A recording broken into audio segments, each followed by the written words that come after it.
Classic Audiobooks Library presents the second book in the Hardy Boys mystery series called The House on the Cliff, written by Franklin W. Dixon, narrated by Thade Morris. Where in the world are you listening from? Please drop your city or country in the comments below. I love seeing how far these stories go. Let's begin. Chapter 1: The Haunted House. Three powerful motorcycles sped along the shore road that leads from the city of Bayport, skirting Barmet Bay, on the Atlantic coast. It was a bright Saturday morning in June, and although the city sweltered in the heat, cool breezes blew in from the bay. Two of the motorcycles carried an extra passenger. All the cyclists were boys of about 15 and 16 years of age, and all five were students at the Bayport High School. They were enjoying their Saturday holiday by this outing, glad of the chance to get away from the torrid warmth of the city for a few hours. When the foremost motorcycle reached a place where the shore road formed a junction with another highway leading to the north, the rider brought his machine to a stop and waited for the others to draw alongside. He was a tall, dark youth of 16 with a clever, good-natured face. His name was Frank Hardy. "Where do we go from here?" he called out to the others. The two remaining motorcycles came to a stop and the drivers mopped their brows while the two other boys dismounted, glad of the chance to stretch their legs. One of the cyclists, a boy of 15, fair, with light curly hair, was Joe Hardy, a brother of Frank's, and the other lad was Chet Morton, a chum of the Hardy boys. The other youths were Jerry Gilroy and Biff Hooper, typical healthy American lads of high school age. "You're the leader," said Joe to his brother. "We'll follow you. I'd rather have it settled. We've started out without any particular place to go. There's not much fun just riding around the countryside." "I don't much care where we go, as long as we keep on going," said Jerry. "We get a breeze as long as we're traveling, but the minute we stop I begin to sweat." Chet Morton gazed along the shore road. "I'll tell you what we can do," he said suddenly. "Let's go and visit the haunted house. Palooka's place?" "Sure. We've never been out there." "I've passed it," Frank said. "But I didn't go very close to the place, I'll tell you." Jerry Gilroy, who was a newcomer to Bayport, looked puzzled. "Where is Palooka's place? You can see it from here." "Look," said Chet, taking him by the arm and bringing him over to the side of the road. "See where the shore road dips, away out near the end of Barmet Bay? Do you see that cliff? Yes. There's a stone house at the top. Well, that's Palooka's place." "Who is Palooka?" "Who was Palooka, you mean?" interjected Frank. "He used to live there, but he was murdered." "And that's why the place is supposed to be haunted?" "Reason enough, isn't it?" said Biff Hooper. "I don't believe in ghosts, but I'll tell the world there are some funny stories going around about that house ever since Palooka was killed." "He must have been a strange fellow anyway," commented Jerry, "to build a house in such a place as that." Indeed, the Palooka place had been built on an unusual site. High above the waters of the bay it stood, built close to the edge of a rocky and inhospitable cliff. It was some distance back from the road, and there was no other house within miles. The boys had traveled a little more than 3 miles since leaving Bayport, and the Palooka place was at least 5 miles away. It could hardly have been seen, had it not been for its prominent position on top of the cliff, silhouetted clearly against the sky. He was a strange fellow, Frank observed. No one knew very much about him. He didn't welcome visitors. In fact, he always kept a couple of vicious dogs around the place, so nobody cared to hang around there if they weren't invited. He was a miser, came from Joe Hardy. He may have been. At least that was the theory. Everybody said Palooka had a lot of money, but after his death there wasn't a nickel found in the house. Felix Palooka always said he wouldn't trust the banks, put in Biff Hooper. But if he had any money, I don't know where he made it, for he didn't work at anything and he mighty seldom came into the city. Perhaps he inherited it, Jerry suggested. Maybe. He must have had money at some time to build that house. It's a great rambling stone place that must have cost thousands. Is anybody living there now? The others shook their heads. "No one has lived there since the murder, and I don't think anyone ever will," said Frank Hardy. "The house is too far out of the way, for one thing, and then the stories that have been going around. Well, I won't say I believe any place is haunted, but the Palooka place is certainly strange. There have been queer lights seen there at night, on stormy nights particularly, and once a motorist had a breakdown near there, so he went up to the house for help. He didn't know anything about the history of the place. He got the scare of his life. What happened? He decided when he went into the front yard that the place was deserted, and he was just going to turn away when he saw an old man standing at one of the upper windows, looking at him. He called out, and the old man went away, and although the motorist hunted all through the house, he didn't find any trace of the old chap, so he left that place as quickly as he could. "I don't blame him," remarked Jerry, "but the house sounds interesting. I'm game to visit it." "So am I," declared the others. "Lead on," laughed Chet. "It'll be a brave ghost that will tackle the whole 5 of us." Jerry clambered on behind Chet, and Biff mounted Joe's motorcycle. The machines roared, and the little cavalcade started on its way down the shore road toward the house on the cliff. Instead of being an aimless trip, the outing had now assumed all the aspects of an adventure. With the exception of Jerry, the boys had all passed by the Palooka place at one time or another, but none had ever ventured off the main road to explore the deserted place. The lane leading into the Palooka grounds, never kept in good repair even during the owner's lifetime, was now almost indiscernible and was overgrown with weeds and bushes.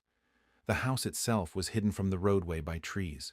Most people gave the place a wide berth, whether they believed in ghosts or not, for the stories that had been told of the rambling stone building since the murder of Felix Palooka 2 years before were sufficient to indicate that there had been strange happenings in the old house. Whether or not they were of supernatural origin was a matter of debate. The murder of Felix Palooka had been particularly brutal. He was an old Italian suspected, as Frank said, of being a miser. He was very eccentric in his ways, and most people considered that he was not quite sound mentally.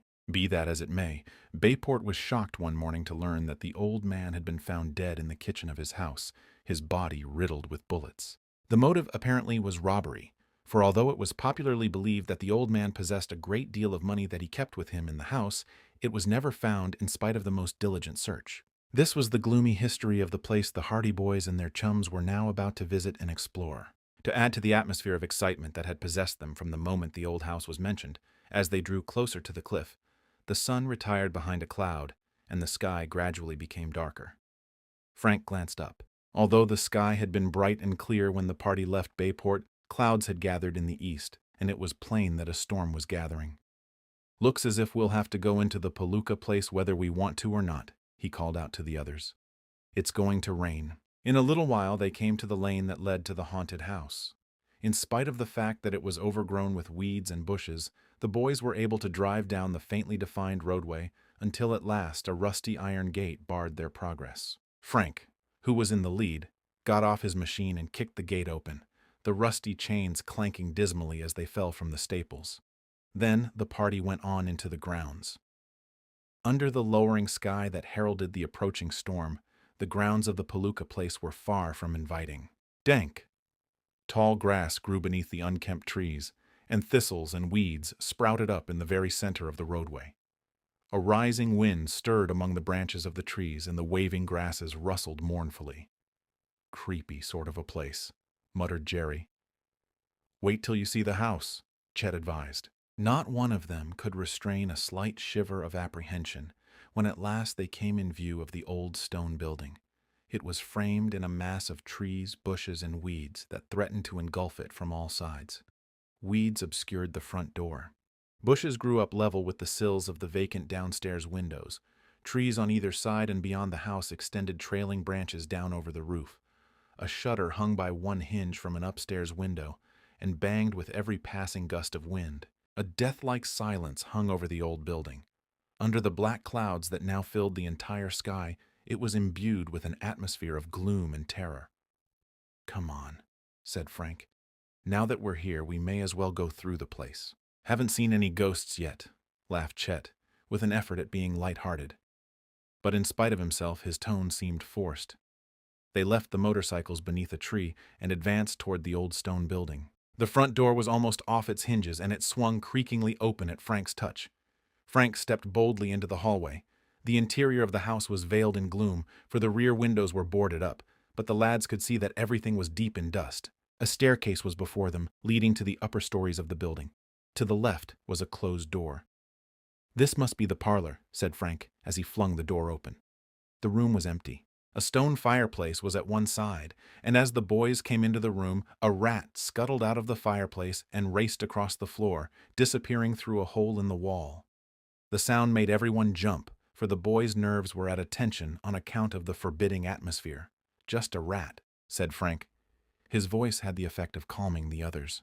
They stood hesitantly in the middle of the deserted parlor. Joe went over to the window and looked out, but the view from the front window of the Palooka place was so lonely and gruesome, in its aspect of tangled trees and weeds and undergrowth under the lowering darkness of the sky, that he came back. "Where shall we go next?" said Chet. "Nothing much to see around here," said Frank, disappointed. "It's just an ordinary, dirty, old, deserted house. Let's explore upstairs anyway." At that moment there was a startling interruption. A weird shriek, quavering as if with terror, rang out from the upper part of the haunted house. Chapter 2. The Storm. That shriek was the most fearful and uncanny sound the boys had ever heard. There was a diabolical malignance about it, like the scream of some bloodthirsty animal, yet there was no mistaking the fact that it was uttered by a human being. As the quavering notes died away, the bare walls of the old house flung back the echoes so that the shriek seemed to be repeated again and again, but on a smaller scale. The boys stared at one another, aghast. For a moment they were dumbfounded. Then Jerry muttered, "I'm getting out of here," and with that, he started for the door. "Me too," declared Biff Hooper, and Chet Morton followed him as he rushed for the doorway. "What's the big idea?" asked Frank, standing his ground. "Let's stay and find what this is all about." Joe, seeing his brother remain where he was, made no move to follow the others, although it was plain that the weird shriek had unnerved him. "You can stay," flung back Jerry. "I'm not. This place is haunted, and I don't mean maybe." The three boys hastened through the doorway out into the hall and lost no time in regaining the front yard. Frank and Joe Hardy listened to their retreating footsteps. Frank shrugged his shoulders. "I guess it gave them a pretty bad scare," he said to his brother. "We may as well go with them." "I guess so," replied Joe, greatly relieved. They were alone in the gloomy and deserted old house, and as they stepped into the hallway, Joe cast a cautious glance up the stairway. But there was nothing to be seen. The upper floor was veiled in shadow. The house was in silence that seemed even heavier than before. When the two Hardy boys got outside, they found the others waiting for them in the shelter of some trees about 100 yards from the house. The three were discussing the strange occurrence in excited tones, and when the Hardy boys came up to them, Jerry said, "I don't have to be convinced any further. The place is haunted, sure. No other way to explain it." "There's not much sense in running away from a sound," remarked Frank lightly. "If we had seen something, it might be different. I don't believe in ghosts, and I'd like to get to the bottom of this. It's foolish to run away. Let's go back." Chet Morton and Biff Hooper looked a trifle ashamed of themselves because of their precipitous flight from the house while the Hardy boys had remained. "I got the scare of my life," Chet confessed. "Just the same, I'm game to go back if you want to. How about you, Biff?" Biff Hooper scratched his head reflectively. "I'm none too anxious to go back in there again," he admitted. "Not that I'm scared, of course," he added hastily. "But I don't see where we'd learn anything anyway." "Well, Joe and I are going back." "That's settled," declared Frank. "We want to get to the bottom of this mystery." "Mysteries are your meat," observed Biff. "Well, when you come to think of it, this is a good chance for a little detective work." He alluded to the fact that the Hardy boys were amateur detectives of some renown in Bayport. They came by their gift naturally, for their father, Fenton Hardy, had been for years on the detective staff of the New York police. Of late years, he had been living in Bayport conducting a private detective service of his own with great success. He was known from one end of the country to the other as an exceptionally brilliant investigator. Frank and Joe Hardy, his sons, were ambitious to follow in their father's footsteps, although their mother wished them to prepare themselves for medicine and the law respectively. But the lure of Fenton Hardy's calling was persistent, and the two boys were bent on proving to their parents that they were capable of becoming first-class detectives. They had given proof of this already by helping their father in a small way on a number of cases, but their first big success had been achieved when they solved the mystery of a jewel and bond robbery from Tower Mansion in Bayport. The story of this has been related in the first and preceding volume of this series, The Hardy Boys, The Tower Treasure, wherein was recounted how the Hardy boys solved the mystery of the robbery when the Bayport police and even Fenton Hardy himself were baffled. "I'd rather tackle a good mystery than eat," laughed Frank. "And here is one right to hand. Let's go back." Biff Hooper did not care to seem guilty of cowardice by staying behind while his companions returned to the house, and he was on the point of a reluctant consent when the matter was suddenly solved for them all by a downpour of rain. Storm clouds had been gathering in the sky for the past hour, and there had been dull rumblings of thunder. Now an uneasy wind stirred the branches of the trees, and rustled dismally among the undergrowth. There was a spatter of raindrops, and then the storm broke in abrupt violence. Rain poured down in sheets. "The motorcycles!" cried Frank. Turning up their coat collars, the boys ran through the thick grass until they reached the place where their machines had been parked. "I saw an old shed near the house," called out Joe. "We can put the bikes under cover." There was an abandoned wagon shed near the rear of the house, and toward this refuge the lads trundled the heavy motorcycles. Although the shed was almost falling to pieces, the roof was still in fairly good condition, and the machines were safe from the downpour. "Come on," said Frank, when the motorcycles had been placed under cover. "Let's go back into the house." He led the way, running across the open space from the shed, through the driving rain, and Joe followed. The others, after a moment of hesitation, came after them. The back door of the house was open, and the lads ran up the steps into the shelter of the building. They were in a room that had evidently been used as a kitchen, and although rain came in slanting streaks through the open windows, the glass of which had long since been shattered, they were at least sheltered from the downpour that had assumed redoubled violence. The rain drummed on the roof of the old house and poured from black skies on the nearby wagon shed. Thunder rolled and rumbled threateningly, and every once in a while a sheet of lightning tore a band of lurid light across the gloom. Chet took off his cap, which was drenched, and tried to dry it out. The others stood by the window, looking out at the terrific downpour. Then came the second shriek. It rang out suddenly, at a time when none of the lads was talking, and it was a replica of the first. A quavering, long-drawn-out yell that seemed to freeze the blood in their veins. No sooner had it died away than there came a terrific clap of thunder, and then the rain seemed to beat down on the roof of the old house in a frenzy. In the gloomy, dusty kitchen, the boys stared at one another. Frank broke the silence. "I'm going to find out about this," he declared firmly, striding over to the door that led to the interior of the house. "Me too," said Joe. Taking heart by the Hardy Boys' example, the others crowded at their heels. Frank flung open the door and strode into the room beyond. It was a very gloomy chamber, for the one window was boarded up. But when their eyes became accustomed to the meager light, the boys saw that a door on the far side of the room led into a hallway. It was evidently not the hallway that they had already been in at the front of the house, but presumably one that led to a side door. "Nothing here," said Frank. "I'd like to find those stairs." That yell came from the upper part of the house. The boys made their way across the room. Outside, they could hear the sweep of the rain and the steady rumblings of the thunder, for the storm was now at its height. Through the chinks of the boards over the window, they could occasionally see the lurid glare of lightning. Suddenly there was a blast of wind that seemed to shake the entire house. A sharp, violent noise immediately behind them made every boy jump with surprise. They wheeled about. The door behind them had been blown shut. Biff Hooper, who was nearest, grasped the knob and tried to open it. He wrenched and tugged at the door, but it remained obstinate. "We're locked in," he muttered.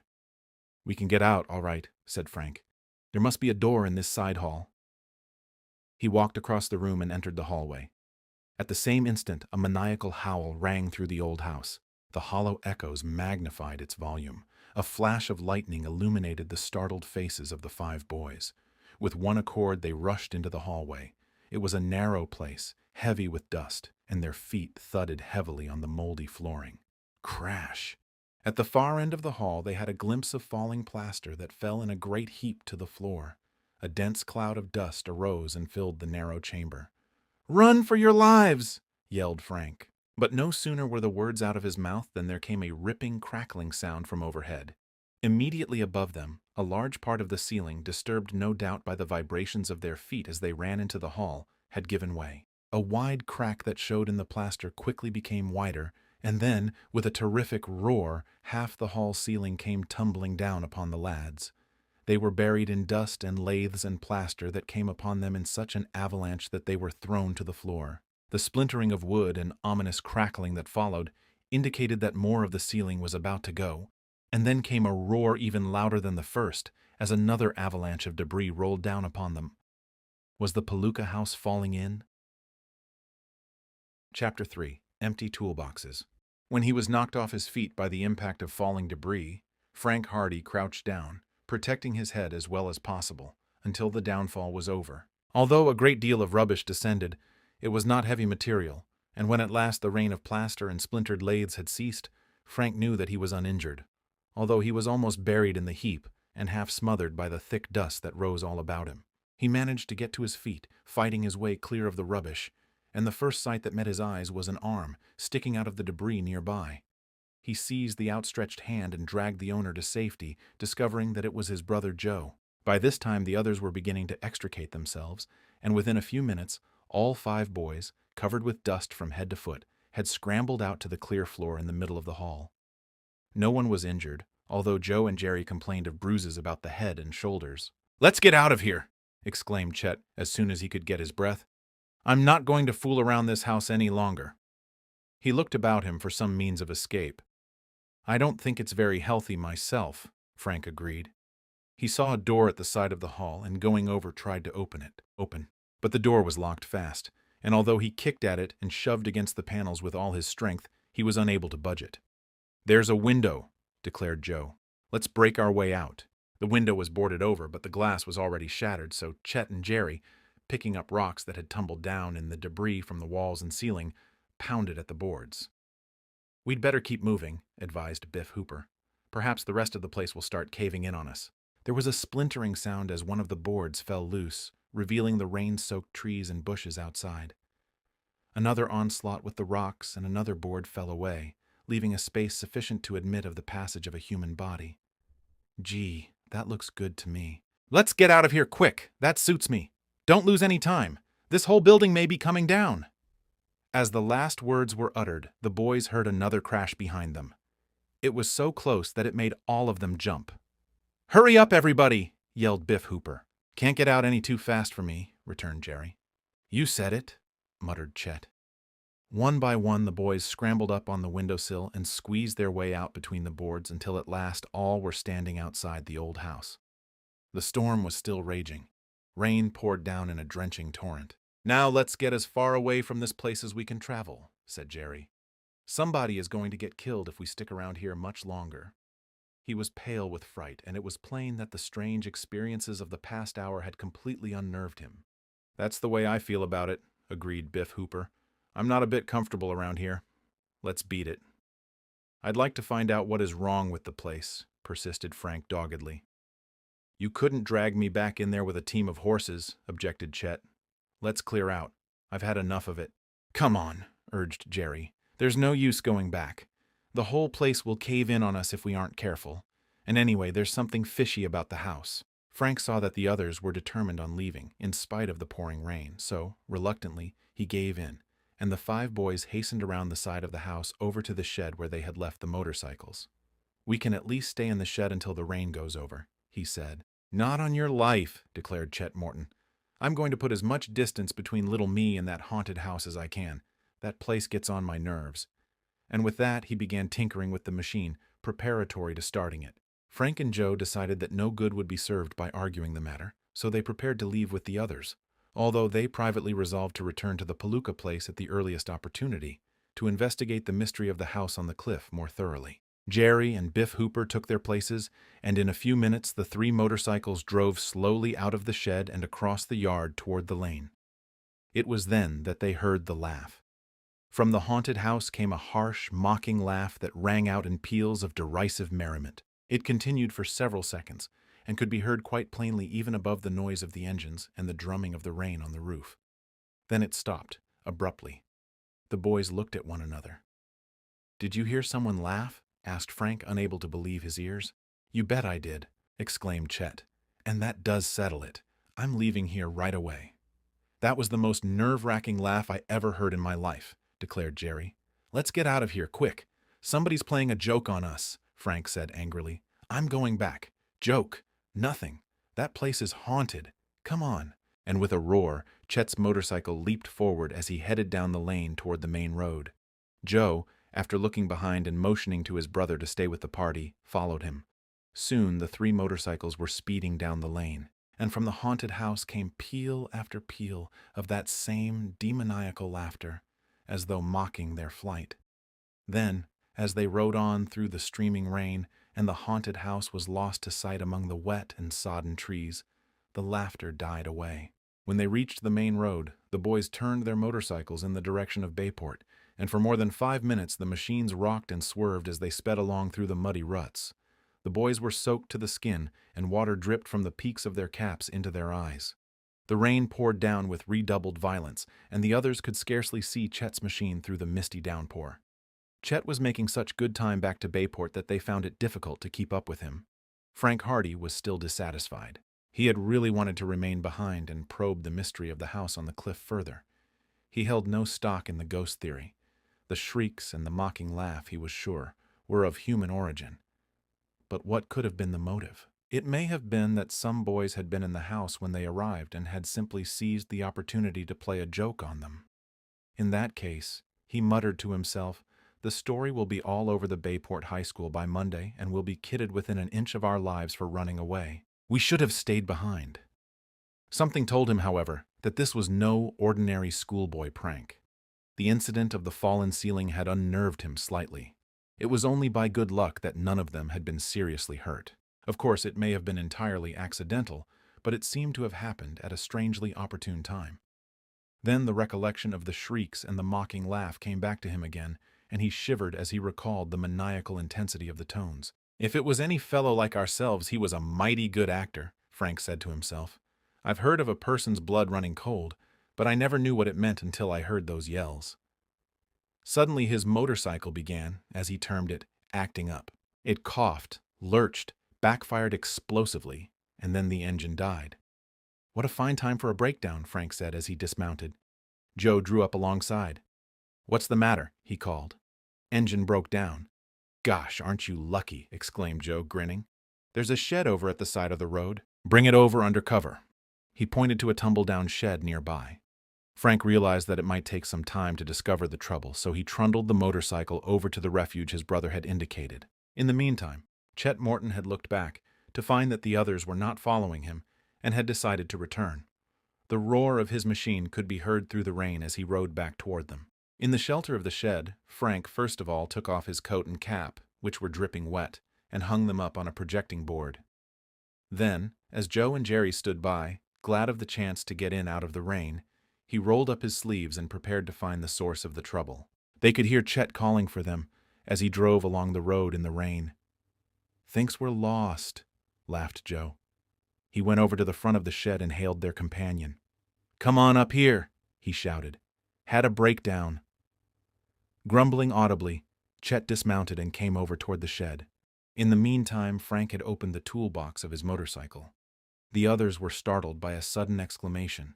Frank was staring at the toolbox, with a bewildered expression on his face. My tools, he exclaimed. They're gone. The other boys crowded around. The toolbox was empty. Did you have them when you left Bayport? Asked Joe. Of course I did. I never go anywhere without them. Who on earth could have taken them? You can have mine, offered Joe, going over to his own motorcycle. He snapped open the toolbox on his machine and then gave a shout of astonishment. Mine are gone too! Chapter 4. The Chase in the Bay. The boys stared at one another in bewilderment. I know my toolbox was full when I left home, said Frank. And so was mine, came from Joe. I was using the pliers just before we started out. Where could they have gone? They must have been stolen while the motorcycles were in the shed at the Palooka place, Chet suggested. It's the only time they could have been taken, declared Frank. It was the only time they were left unguarded. Joe was frankly puzzled. But we didn't see anyone around the place, said Jerry. No, but there was someone there. We heard those shrieks and the laugh. Someone stole those tools while we were in the house. It's some kind of a practical joke, that's what I'm beginning to think, declared Frank. Let's go back and get those tools. Not on your life, objected Jerry decisively. This is a little too much. First of all, we hear those shrieks, and then the house almost comes down around our ears, and now we find that the tools have been stolen by somebody we didn't see. We're safer away from there. Biff Hooper nodded agreement. That's what I think. There's something queer about that house. We'll get into trouble if we go butting in anymore. But we want our tools. Good night, Chet exclaimed. Perhaps mine are gone too. He ran out of the shed, over to the road, and hastily examined the toolbox on his machine. Then he straightened up with an audible sigh of relief. Thank goodness they're here. Guess whoever took the others figured he had enough. I'm going back, declared Frank. "If you do, you'll have to excuse me," Chet said. "You're welcome to use my tools to fix up your machine, but I won't go back with you." "Me neither," chimed in Jerry and Biff simultaneously. Frank and Joe were silent. They wanted to go back to the Palooka place and investigate the matter further, but they did not want to break up the party, so they decided it would be better policy to remain with their companions. "All right," Frank said. "Lend me a pair of pliers and I'll have this trouble fixed up in no time." He went over to Chet's motorcycle and got the desired tools. Then he began to tinker with his machine. It was only a minor defect, and a few minutes' work sufficed to repair the damage. In the meantime, it was apparent that the rain was letting up, and by the time the Hardy Boys took their motorcycles out of the shed and regained the road, it had died away to a mere drizzle. "This has been some holiday," Chet muttered as he mounted his machine again. "I'm going home. Jerry, you and Biff had better come up to our place for dinner. How about you and Joe, Frank?"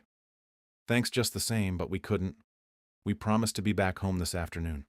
There's a side road that turns off here that makes a nice shortcut to our farm. I guess I'll go that way. There should be room for 3 on this bike, with a little crowding." Jerry and Biff Hooper clambered on the motorcycle with Chet Morton and started off.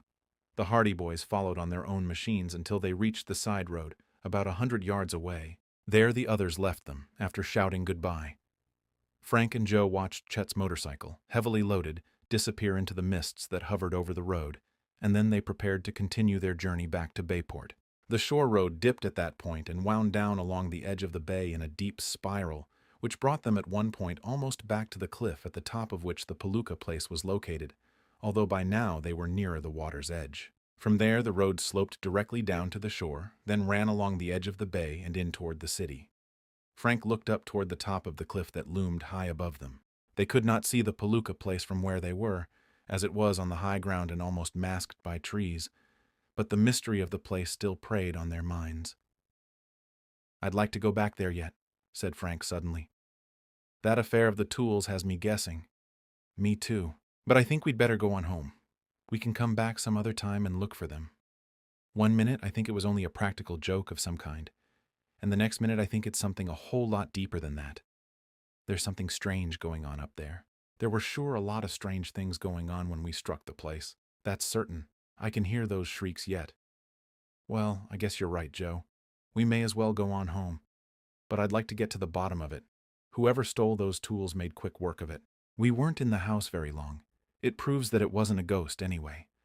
I never did believe in the ghost theory. No, some human being took those tools. And he was watching us too. He saw us put the bikes in the shed and he took the tools while we were in the house. Unless they were taken after we left the bikes under the trees in the first place. He wouldn't have had time. We only stepped into the front room and then we all came out after that first shriek. No, the tools were taken when the bikes were in the shed. The boys rode on. The rain had ceased now, but the road was greasy, and they had to call on all their skill to keep from skidding as they drove down the steep road toward the bay. So they did not talk again until they reached the more level highway at the shore. A sound out in the bay attracted Frank's attention, and he looked out over the rolling sweep of waters. He could see a powerful motorboat plunging through the waves about a quarter of a mile out. It was just coming into view around the base of the cliff, and as Frank looked he saw the nose of still another boat emerging into sight. Each craft was traveling at high speed. "Looks like a race," remarked Joe. The Hardy Boys stopped their motorcycles and watched the two boats, but it was soon apparent that this was no friendly speed contest. The boat in the lead was zigzagging in a peculiar manner, and the pursuing craft was rapidly overhauling it. The staccato roar of the powerful boats was borne to the lad's ears by the wind. "See, the other boat is chasing it," Frank exclaimed. He had caught sight of the figures of 2 men standing in the bow of the pursuing craft. They were waving their arms frantically. The first boat turned as though it were about to head inshore at the cliff, and then, apparently, the helmsman changed his mind. For at once the nose of the boat pointed out into the open bay again. But the moment of hesitation had given the pursuers the chance they wanted, and swiftly the gap between the racing craft grew smaller and smaller. The Hardy Boys saw that there was but one man in the foremost craft. He was bent over the wheel. In the other boat they caught sight of one figure who had snatched up an object that appeared to be a rifle. To their amazement, they saw him aim at the man in the leading craft. Then across the water they heard the sharp report. The lone figure in the first boat dropped out of sight. Whether he had been hit or not, the boys could not tell. But the craft did not slacken speed. Instead, it still continued to race madly through the waves, but the pursuers rapidly drew closer until at last the boats were running side by side. They were so close together that it appeared as if a collision were imminent. "The whole crowd of them will be killed if they aren't careful," muttered Frank. Then, just when it seemed that both boats must crash together, the pursuing craft, as though it had given up the chase, veered abruptly away and headed out toward the middle of the bay. The speed of the other boat decreased. The roar of its exhaust became intermittent. "Engine trouble," suggested Joe. But there was more than engine trouble. With startling violence, a sheet of flame leaped high into the air from the motorboat. There was a stunning explosion and a dense puff of smoke. Bits of wreckage were thrown high into the air, and in the midst of it all, the Hardy boys, horrified, saw the figure of the man they had noticed before as he was hurled into the water. The whole boat was swiftly ablaze. Hardly had the wreckage begun to fall back into the water with spasmodic patterings and splashes than the craft was in flames from bow to stern. "Look!" shouted Frank. "He's still alive!" The man of the boat had been killed by neither the rifle shot nor the explosion. They could see him struggling in the water not far from the blazing craft. His head was a dark oval above the water, and he was slowly trying to swim ashore. "He'll never make it," gasped Joe. "We'll have to try to save him," answered his brother. Chapter 5. The Rescue. The Hardy boys knew that they had no time to lose. It was evident from the struggles of the man in the water that he was not an expert swimmer. So far, he had not seen the boys, but they could hear him shouting for help, possibly thinking, however, that it was in vain, for it was a lonely part of the bay, and the nearest farmhouse, outside of the deserted Palooka place, was more than half a mile down the road. "Quick!" shouted Frank. "I see a rowboat up on the shore." His sharp eyes had discerned a small boat almost hidden in a little cove some distance away at the bottom of a steep declivity that was the beginning of the cliff. It could not be reached by going along the shore, and the boys saw that they would have to go along the high ground and then descend to it, for a huge rock that jutted out of the deep water cut the cove off from the more open part of the beach. They left their motorcycles on the side of the road and hurried back up the slope, then cut down across a narrow strip of weeds and grass until they came to the top of the declivity. They could still see the victim of the explosion struggling in the waves. The man had seized a piece of wreckage and was able to remain afloat, but the boys knew it was only a matter of time before his strength would give out. "Looks to be almost all in," remarked Frank. "I wonder if he's anybody we know," came from his brother. "It isn't likely." Frank reached out suddenly and caught hold of Joe's arm. "Look out there, or you may break a leg." "It certainly is mighty slippery," answered Joe as he managed to regain his footing. He had come close to going heels over head on the rocks. Slipping and scrambling, they made their way down the slope toward the little cove. Rocks went rolling and tumbling ahead of them. The distance was only a few yards, but the slope was steep and a false step might result in broken bones. But they reached the bottom in safety, and there they came upon the rowboat. It was battered and old, but evidently still seaworthy. "Into the water with her," said Frank. They seized the boat, and the keel grated on the shingle as the little craft was launched. Swiftly, they fixed the oars in the locks, and then they scrambled into their places. They began to row with strong, steady strokes out toward the man in the bay. He had seen them and was now shouting to them to hurry. "He'd be better off if he kept quiet," Joe said. "He's only wasting his strength." Evidently, this thought occurred to the victim of the wreck, or else he was becoming weaker, for his cries died away and the boys did not hear him again. Frank thought he may have gone beneath the waves, and he cast a quick look around. But the fellow was still in view, clinging desperately to his bit of wreckage. The motorboat in the background was still blazing fiercely. Flames were shooting high in the air, and the craft was plainly doomed. A great pillar of smoke was rolling into the sky from the burning boat. As for the other motorboat, Frank could hear the roar of its exhaust as it continued its flight out into the bay. For a while he could see its dim shape when he turned around once in a while, but then the fleeing boat disappeared into the mist and the gloom. The boys exerted all their strength, and the little rowboat fairly leaped over the waves. Both were good oarsmen, and it was not long before they had drawn close to the man in the water. But it looked as though they would be too late. When they were only a few yards away, Frank looked around to shout encouragement to the victim of the wreck. Even as he looked, he saw the man wearily give up his grasp on the piece of wreckage to which he had been clinging. Frank had a glimpse of the white face and the despairing eyes, and then the man sank slowly beneath the waves. "He's drowning, Joe!" shouted Frank as he bent to his oar again. With a mighty effort, they brought the boat close by the place where the man had gone down. Frank leaped to the side of the boat and peered down into the depths. He began taking off his coat, preparatory to diving to the rescue.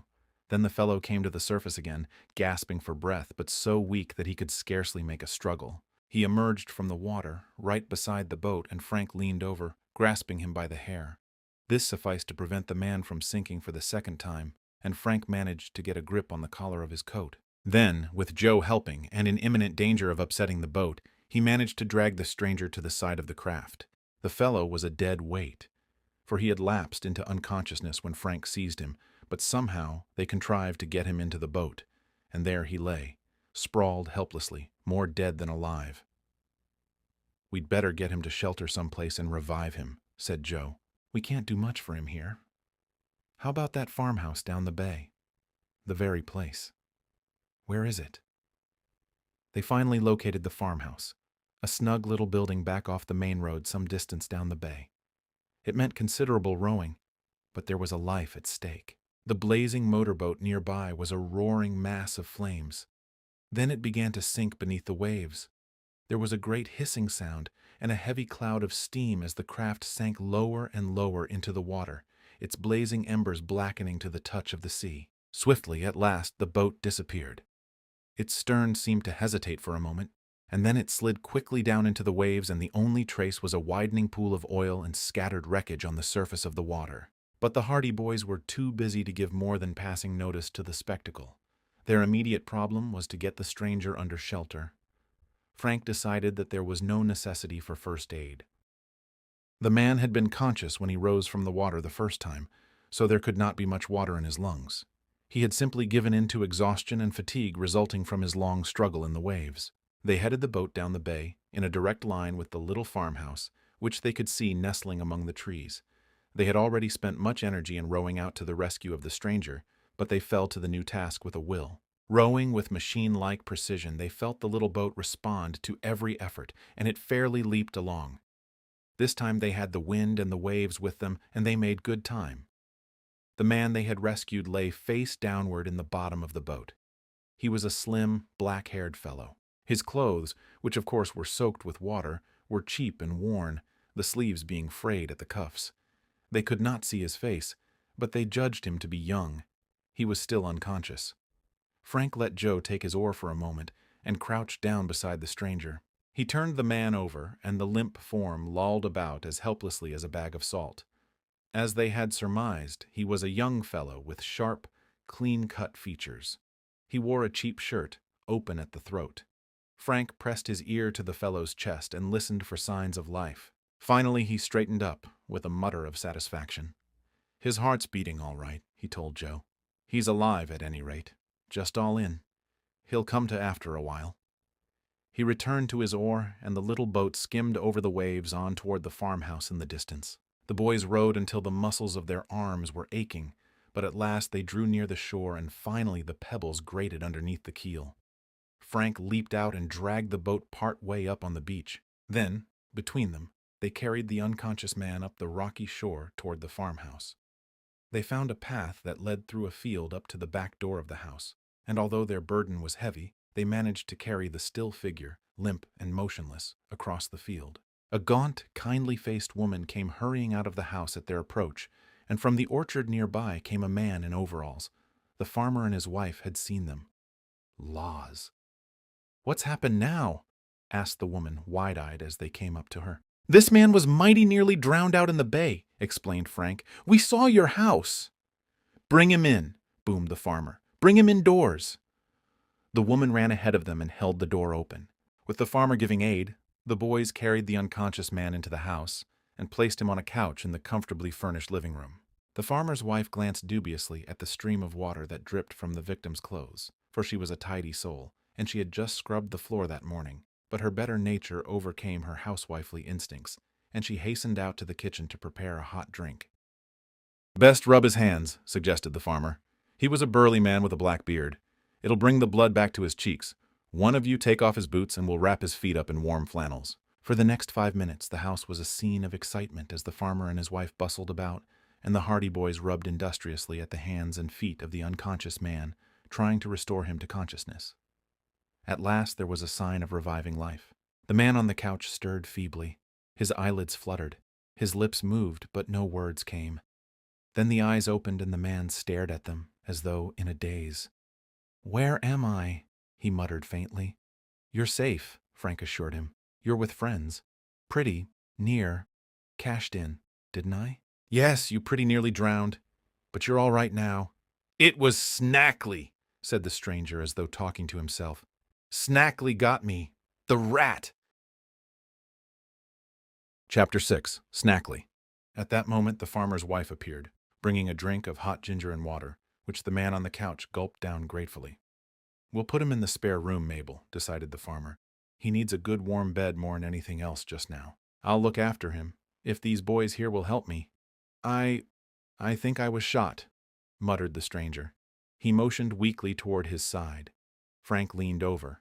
"Why, there's blood on his coat," he exclaimed. A hasty examination showed that the stranger was right. There was a bullet wound in his right side. It was evidently not serious, merely a flesh wound, but it had bled freely, and the man was weakened. Gently, the boys helped remove his clothing, and with warm water and a sponge the farmer bathed the wound. The bullet had passed right through the fellow's coat after searing a path across his side. Disinfectant was then applied, the stranger gritting his teeth with pain, and after that the bandages were put in place. "Now we can put him to bed." "Can you walk, stranger?" The man made an effort to rise and then fell back weakly upon the couch. "I'm afraid I can't." "All right then, we'll carry you. Give me a hand with him, lads." Between them they carried the wounded man upstairs into a plain but comfortably furnished room. Here he was put to bed and covered with warm blankets. With a sigh of relief, he closed his eyes. "He's weak from loss of blood." "That's mostly what's the matter with him," the farmer said. "We'll let him have a good sleep." They left the room, and when they went out into the kitchen again, the Hardy boys told the farmer and his wife of the strange adventure they had just been through. The farmer listened thoughtfully. "Queer," he observed. "Mighty queer." Then, glancing significantly at his wife, he said, "What do you think of it, Mabel?" "I think the same as you, Bill. And you know it. Most like it's been another of them smuggling mix-ups." The farmer nodded. "I've an idea it's something like that." "Smuggling?" exclaimed Frank. "Sure. There's quite a bit of smuggling goes on around Barmet Bay, you know. Leastways there has been in the past few months. That's been my suspicions anyway. I've seen too many motorboats out in the bay of late, and I've heard too many of 'em prowling around at night. If it's not smuggling, it's some other kind of unlawful business. Do you think this fellow may have been shot in some kind of a smuggler's quarrel?" The farmer shrugged. "Maybe. Maybe. I ain't saying nothing. It ain't safe to say anything when you don't know for certain. But I wouldn't be a mite surprised." Mr. and Mrs. Kane, as they introduced themselves, were just about to have dinner, and they invited the Hardy boys to stay. This the lads were glad to do, as they were very tired by their exertions of the morning and were already feeling the pangs of hunger. They sat down to the simple but ample meal, typical farm fare of roast beef and baked pork and beans, with creamy mashed potatoes, topped off with a rich lemon pie, frothy with meringue, and fragrant coffee. During the meal, they discussed the strange affair of the bay. The Hardy boys did not mention their experiences at the Palooka place, for they had learned that one of the chief requisites of a good detective is to keep his ears open and his mouth shut, and to hear more than he tells. At that, one mystery was enough for one dinner. "I'd like to find out more about this affair," said Frank when the meal was concluded, and Mr. Kane sat back luxuriously in his chair and puffed at his pipe. "Perhaps that fellow is awake now. Wouldn't do any harm to see. You might ask him some questions. I'm just as curious about it as you are yourself." They went upstairs. The stranger was sleeping when they looked into the room, but the slight noise they made awakened him, and he gazed at them dully. "Feeling better?" Joe asked. "Oh, yes," replied the stranger weakly. "I must have lost a lot of blood, though." "That was when they shot at you just before the boat blew up," said Frank. The man in the bed nodded, but said nothing. "What's your name, stranger?" asked Mr. Kane bluntly. The man in the bed hesitated a moment. "Jones," he said at last. It was so evidently a false name that the Hardy boys glanced at one another, and the farmer scratched his chin doubtfully. "How come you to be in such a mess as this?" he asked at last. "What were they shooting at you for?" "Don't ask me, please," said the mysterious Jones. "I can't tell you. I can't tell you anything. I suppose you know these young fellers saved your life." "Yes, I know, and I'm very grateful. But don't ask me any questions. I can't tell you anything about it." "You won't even tell them? Not after they saved your life?" Jones shook his head stubbornly. "I can't explain anything about it. Please go away. Let me sleep." Frank and Joe signaled to the farmer that it would be best if they withdrew, so they left the room and closed the door. When they went back downstairs, the farmer was grumbling to himself. "I'm hanged if he ain't the most close-mouthed lad I've ever seen," he declared. "You saved his life, and he won't tell you why he come to be racing around the bay in a motorboat with fellows shooting at him. He must have some good reason. It's his own business, after all," reflected Frank. "We can't force him to explain anything." "He's in with them smugglers, that's what he is," declared Mr. Kane, with conviction. "I guess we had better be getting back home. Do you mind keeping him here? We can have him moved to a hospital." The farmer shook his head. "Smuggler or not, he stays here until he gets better. Nobody ever said Bill Kane turned a sick man out of doors, and nobody ever will. He stays here until he gets better." "We'll come back in a day or so and see how he is getting along," Joe promised. "He'll have the best of care here. Whether it's smuggling or not that he's been mixed up in, it doesn't matter. My wife and I will look after him." The Hardy boys arranged to have the rowboat returned to its mooring place, then took their leave of the good-hearted farmer and his wife and made their way out to the road. Then they went back to the place where they had left their motorcycles, and in a short while were speeding again on their return to Bayport. "That fellow is certainly a queer stick," remarked Joe, as he and his brother motored toward home. "I'll say he is," answered Frank. "There's something mighty queer about all this, and don't you forget it." It was mid-afternoon when they turned their motorcycles into the driveway beside the Hardy home, and after they had put the machines in the garage, they went into the house. They found their father, Fenton Hardy, in his den just off the library. He was never too busy to talk to his sons, and when they came in, he put down the papers he was studying and leaned back in his chair. "Well, what have you two been up to today?" he inquired, smiling. "We've had a real adventure this time, Dad," Frank told him. "We were out to the old Palooka place with some of the fellows." "That's the haunted house, isn't it? See any ghosts?" The boys looked at one another. "No, we didn't see any ghosts exactly," said Joe. "But you don't mean to tell me you heard some?" Fenton Hardy threw back his head and laughed with delight. "You may laugh, but some mighty queer things happened out there," insisted Joe. Whereupon the brothers told their father of the strange experiences at the deserted farmhouse. But Mr. Hardy refused to take them seriously. "Some of your school chums playing a joke on you," he said, dismissing the affair. "They'll be laughing their heads off about it right now. But how do you account for the toolboxes being robbed? They just did that to make it a little more mysterious. Probably they will hand you back your tools at school on Monday just to prove their story." This aspect of the situation had not occurred to the boys. They began to look a bit sheepish. If it had been the work of practical jokers, it was only natural that they would seek something definite whereby to prove the fact that they had been at the farmhouse. "Gosh, we'll never hear the end of it if that's the case," sighed Joe.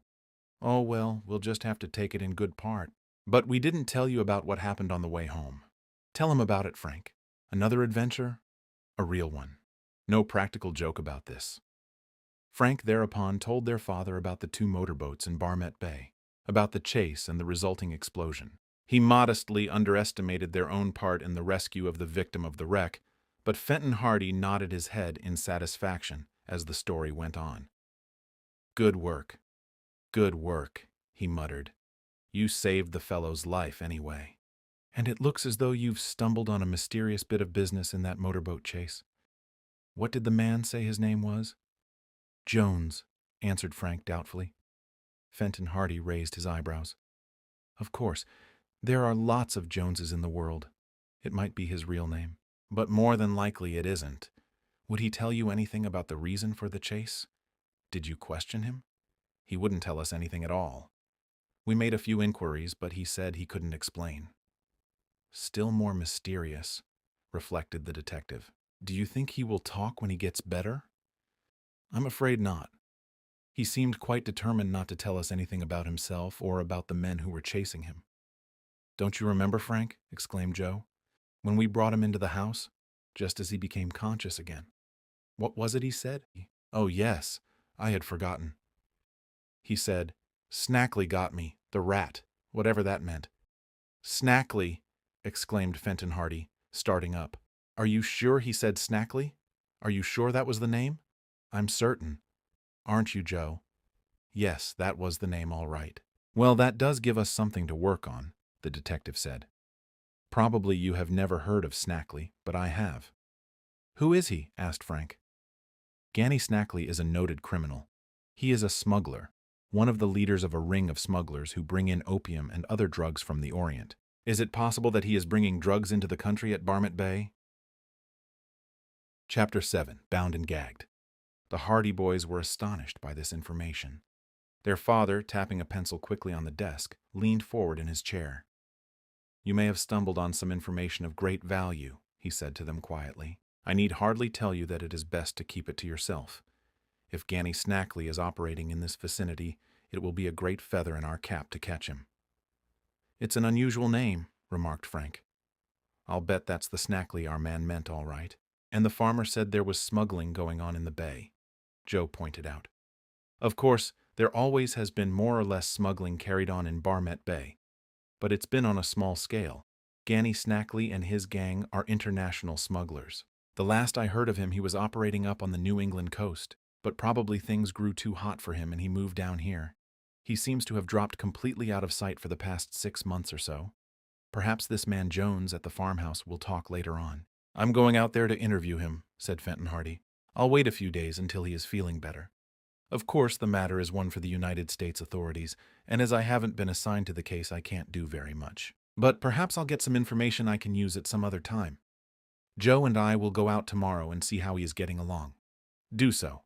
But don't ask any questions. Don't let him think you are suspicious of him. Otherwise, he'll be liable to sneak away as soon as he can, and we'll lose him altogether.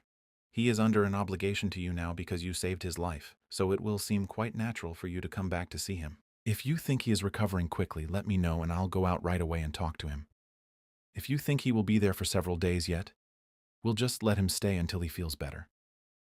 "Perhaps he is a detective himself," Frank suggested. "That had occurred to me," admitted Mr. Hardy. "If that's the case, I'll keep out of the affair. It's just probable that he is a Secret Service man who discovered Snackley's hangout and was shot for his pains. That would explain why he wouldn't tell you anything about himself. But there's always the possibility that he is one of Snackley's enemies, and in that case I may be able to persuade him to talk." Fenton Hardy asked the boys more questions about their adventure, but beyond a few trivial details they were unable to throw any further light on the mystery. However, it was decided that they should go back to the Kane farmhouse on the following day, which was Sunday, and report on the condition of the mysterious Mr. Jones. With that, they left their father, spending the rest of the afternoon in eager discussion and speculation concerning the strange events of the day. It had been an eventful holiday for them, and although they went over the incidents time and again, they were unable to arrive at any solution of the puzzling affair in Barmet Bay. As for the happenings at the house on the cliff, they were inclined to accept their father's theory that some practical joker had been to blame. Next morning after church, they took the motorcycles out of the garage and prepared to ride out to the Kane farmhouse, there to make inquiry as to the condition of the man they had rescued on the previous day. "Remember," warned their father, "don't ask him too many questions or he'll get suspicious. Just find out how long he is likely to remain at the farm. If his injuries aren't very serious, he'll be leaving in a day or so, and we want to check up on him."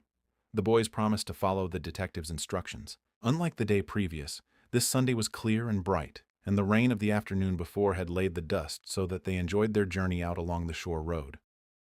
"It would be a bad joke on us if Mr. Jones left before we got there," remarked Joe. "I don't think he will. That wound in his side was enough to keep him laid up for a few days, and anyway, he lost so much blood yesterday that it would take him a while to get back his strength. I hope he isn't a detective." "Why?" "It would be great if we could get a chance to do some work on this case ourselves. If Ganny Snackley is in this neighborhood, and the government detectives don't know of it, we would help Dad land him." "It would be a great chance," admitted Frank. "But I think we'll find our friend Jones is a detective. That is, if we ever find out anything definite about him. Why else should Snackley and his men try to kill him?" For there's no doubt they left him for dead. Perhaps he was another smuggler that they wanted to get rid of. Maybe. But I think it's most likely he is a Secret Service man. At length, they arrived at the lane leading from the main road to the farmhouse. As their motorcycles roared down the drive, they watched for some sign of life about the place. But there was no one in the orchard or in the barnyard. No one came out of the house. The place appeared to be deserted, and although it was a warm day, the doors were closed. "This is queer," remarked Frank, as they brought their motorcycles to a stop and left them in the shade of a large tree near the back of the house. Mr. and Mrs. Kane couldn't have gone away and left Jones there alone, could they? The boys went up to the door and rapped. There was no answer. "Try the front door," Joe suggested. After a number of futile efforts, they went to the front door of the farmhouse. But here, although they banged on the panels, there was likewise no response. "They must have gone out," said Joe. "But what about Jones? They wouldn't leave him here alone. I can't understand this." They went to the back door and rapped again and again. Still there was no answer. Frank tried the doorknob and found that the door swung open. "They didn't lock the place up anyway," he said. "Let's go in. If Jones is upstairs, we'll go up and see him. Mr. Kane won't mind. Probably they didn't expect callers today." They went into the kitchen, and here they were surprised by the scene of disorder that greeted their gaze.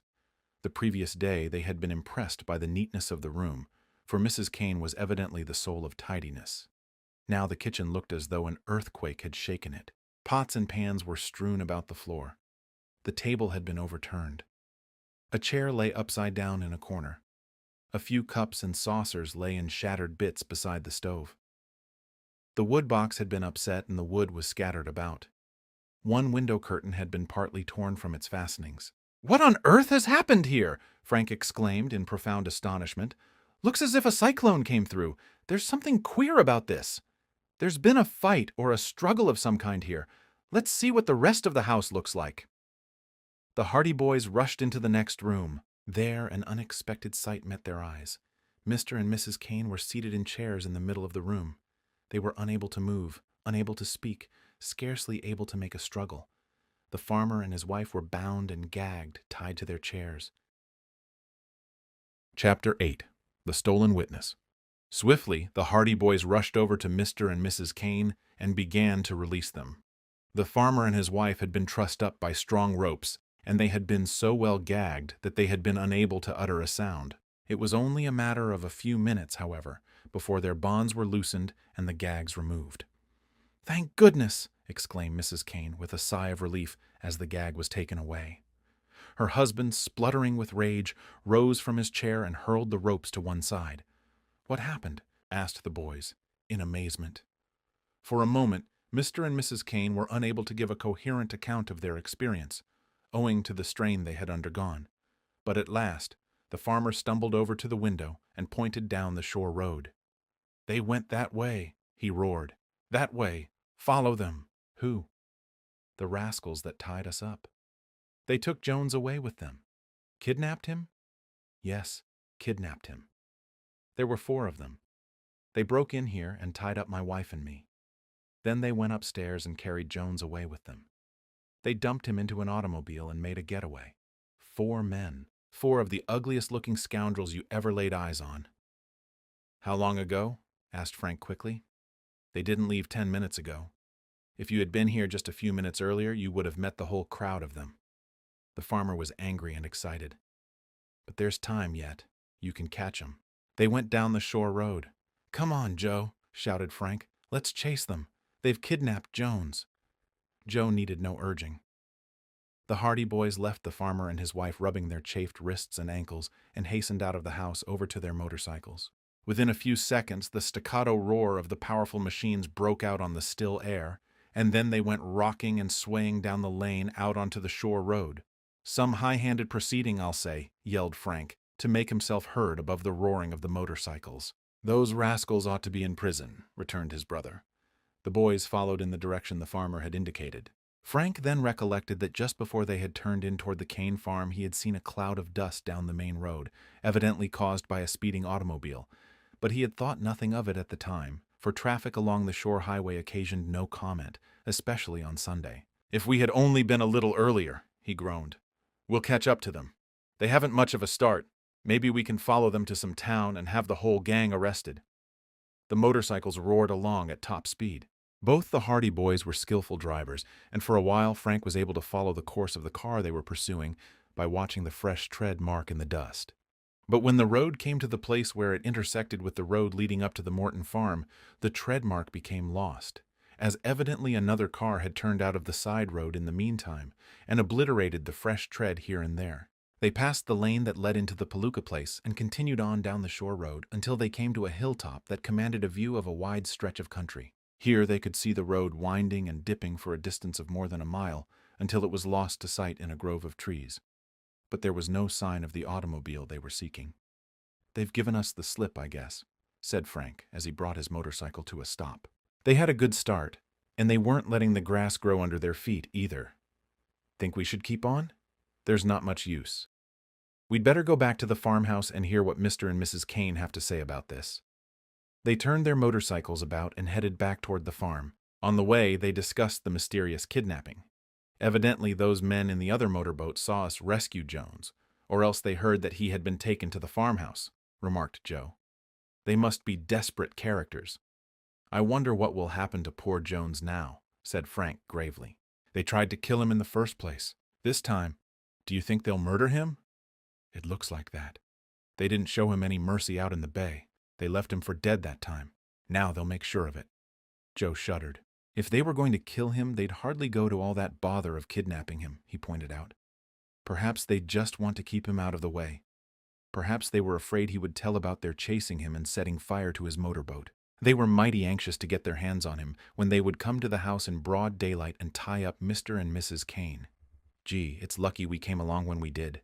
They might have been left there for hours without being able to get loose." When they got back to the farmhouse, they found that the farmer and his wife had somewhat recovered from their harrowing experience, although they were still unnerved.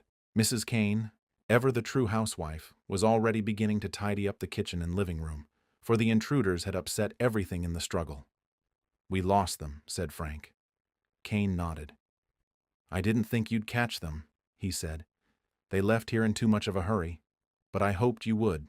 They had a big, high-powered car, and they didn't waste any time getting away. There were 4 of them, you said?" 4. Ugly villains. What did they look like? I didn't get much of a chance to see. It all happened too quick. One of them came to the door. He was a tall chap with a thin face, and asked if I was looking after a man who was almost drowned yesterday. I said that I was, so he told me he had come to take him away, that he was a brother of the fellow. I got kind of suspicious, and asked him his name. But in the meantime I had stepped outside the door, and before I knew it, someone jumped at me from behind.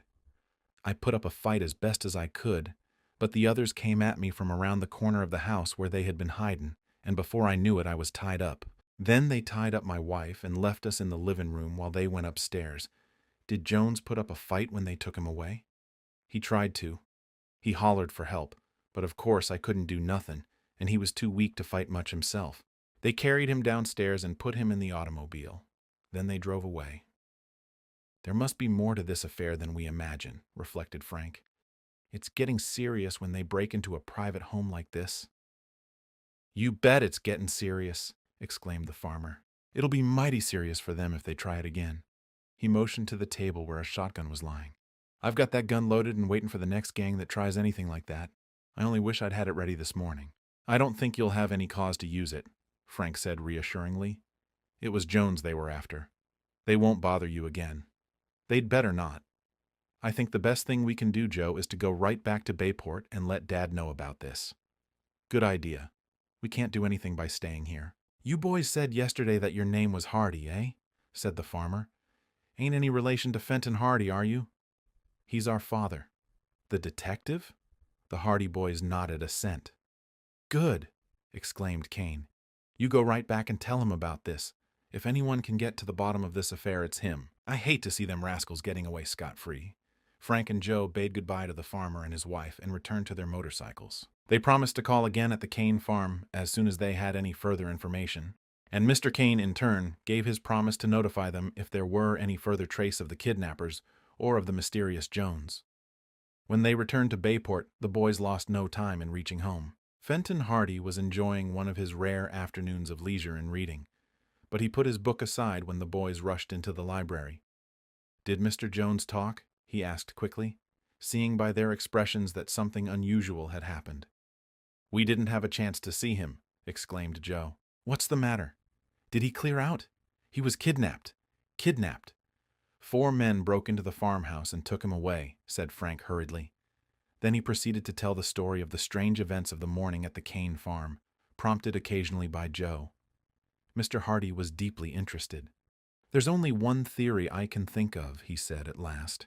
"This Jones, or whatever his name is, must have belonged to a gang and either squealed on them or threatened to do so. They tried to get rid of him and he escaped in the motorboat, but they thought they had finished him in the explosion. Then they found out that you had rescued him, so they went to the farmhouse and took him away before he had a chance to talk. Do you think they are smugglers? Probably. While you were away this morning, I called up one of the government authorities in the city, and he told me that they believe smugglers are operating in Barmet Bay on a big scale. Did you tell him about Snackley?" Mr. Hardy smiled. "Not yet. That information I thought I would keep to myself for the time being. But I wonder if Snackley can be here. It begins to look like it. He is the kind who wouldn't stop at anything from kidnapping to murder. Do the authorities suspect him of being around here?" "I imagine so. The man I was talking to mentioned the fact that the smugglers they are after are in the drug line, and Snackley is king of the dope smugglers on the Atlantic coast. Gee, I wish we could land him." "Of course," said Fenton Hardy. "No one has asked us to work on this case, and I don't believe in working for nothing." "You mean you won't help?" asked Joe in disappointment. Fenton Hardy's eyes twinkled as he went on. "I don't believe in working for nothing," he repeated. "But if we ever caught this man Snackley, it would be worth our while." "Why?" "The reward. Is there a reward offered for him?" "There has been a standing reward of $5,000 offered for Snackley's capture for some time. And if he is operating in Barmet Bay, as I suspect, it's just possible that we might be able to collect that reward." "Good," exclaimed Frank. "Let's go after it." Chapter 9. The Strange Message. The Hardy boys expected that the next day would find them busy on a more detailed investigation of the circumstances surrounding the mysterious kidnapping. But to their surprise, when they came down to breakfast next morning, they found that their father had gone away. Mrs. Hardy could not enlighten them. He went out early this morning and didn't say when he would be back. But he didn't take any baggage with him, so I imagine he hasn't gone very far. He'll probably be back sometime today. Mrs. Hardy was accustomed to the comings and goings of her husband, and nothing surprised her. She realized that his profession demanded that he do many things that were mysterious enough on the surface, but reasonable enough when the time came to explain them. But the boy were taken aback, for they had looked forward to seeing their father in the morning, and had hoped that he would lay a plan of campaign before them. They went to school in disappointment. On the way they met Callie Shaw and Iola Morton, 2 girls who were particular friends of the boys. Callie Shaw, a brown-eyed, brown-haired girl, was an object of special enthusiasm with Frank, who was apt to cast an appreciative eye upon the other sex, while Iola, a plump, dark girl, a sister of Chet Morton's, was all right, as a girl, in Joe's reluctant opinion. Chet had told his sister about the affair at the Palooka place on the previous Saturday, and she in turn had told Callie. "Well, how are the ghost hunters this morning?" asked Callie. "Fine," replied Frank with a smile. "What a brave bunch of boys you all are," exclaimed the girl. "Running away from an empty house." "That house wasn't empty," put in Joe warmly. "I suppose you think our motorcycle tools walked away. Somebody played a pretty good practical joke on you. Just wait till you get to school. Whoever played that trick will be sure to tell everybody." "Oh, well, we can stand it. If Chet Morton hadn't been with us at the time, I would have blamed him. It's like one of his pet ideas. He can prove an alibi this time," said Iola. "He was right with you. And by the way he talked when he got home, I think he was as badly frightened as anyone." But when the boys reached school, they found that although news of their experience at the house on the cliff had preceded them, no one was laying claim to having originated the joke. Chet and the other boys had told of the escapade, but although they momentarily expected that some practical jester would come forward and take credit for the whole affair, nothing of the sort happened, and when noon came, it was as much a mystery as ever. "I'm beginning to think it wasn't a joke at all," admitted Joe on the way home. "Believe me, if it had been a trick played on us, the fellow who did it wouldn't have lost any time coming around to have the horse loff. It was a little too well done to be a joke. I think someone started this ghost rumor just to keep people away from the Palooka place. If everybody gets the same reception we got, I don't blame 'em for staying away. What with weird yells and shrieks, with walls falling in and toolboxes being robbed, it's a mighty active ghost they have on the job. I wonder, could it have anything to do with the smugglers, Joe? The Hardy boys looked at one another.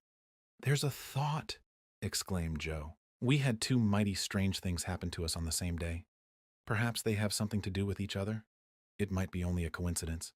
But when you come to think of it, that house on the cliff would be a mighty handy hangout for smugglers if they could keep strangers away. And what better way than by starting a story that the place is haunted? Gosh, I never thought of that. I wonder what Dad thinks of it. Perhaps he's at home now. We'll mention it to him. But when they returned home for lunch, they found that Fenton Hardy had not come back. Neither was he at home when school closed for the day.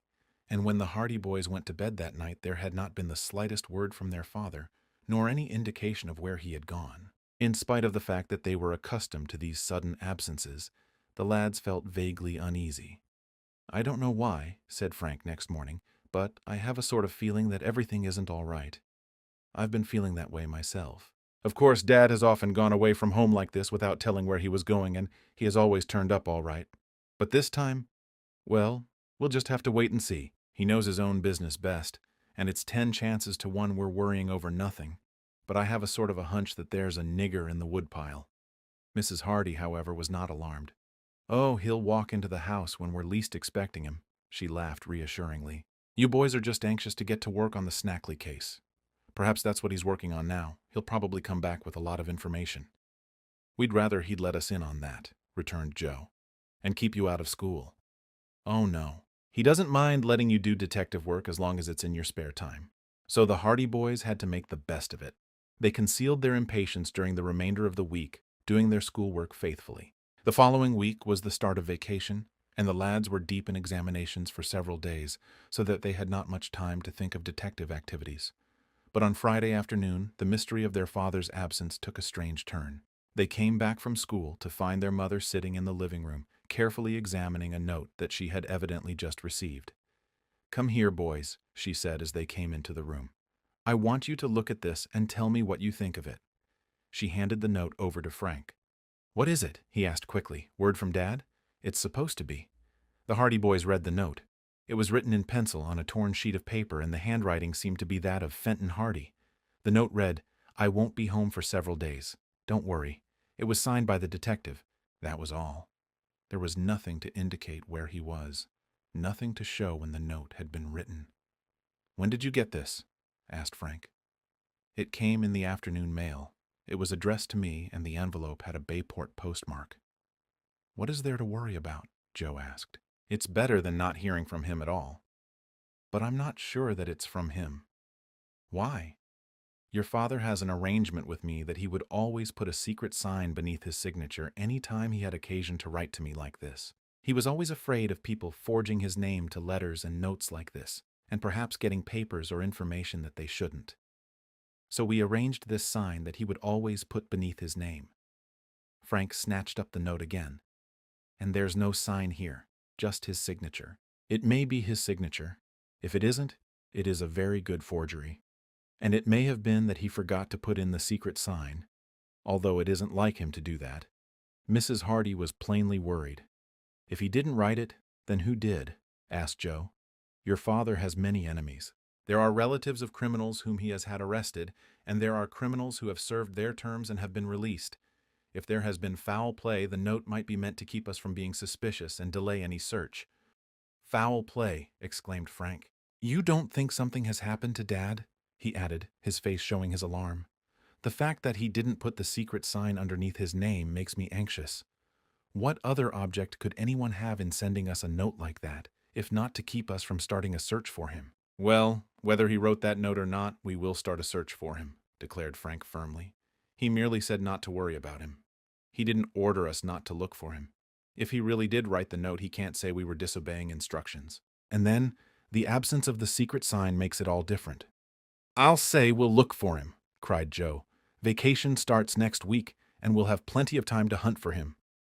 Wait until then, at any rate, Mrs. Hardy advised. Perhaps he will return in the meanwhile. But as she glanced at the note again and once more regarded the signature, strangely lacking its secret sign, her forebodings that Fenton Hardy had met with foul play increased. Chapter 10. The Vain Search. Fenton Hardy was still missing when the summer vacation began. There had been no word from him.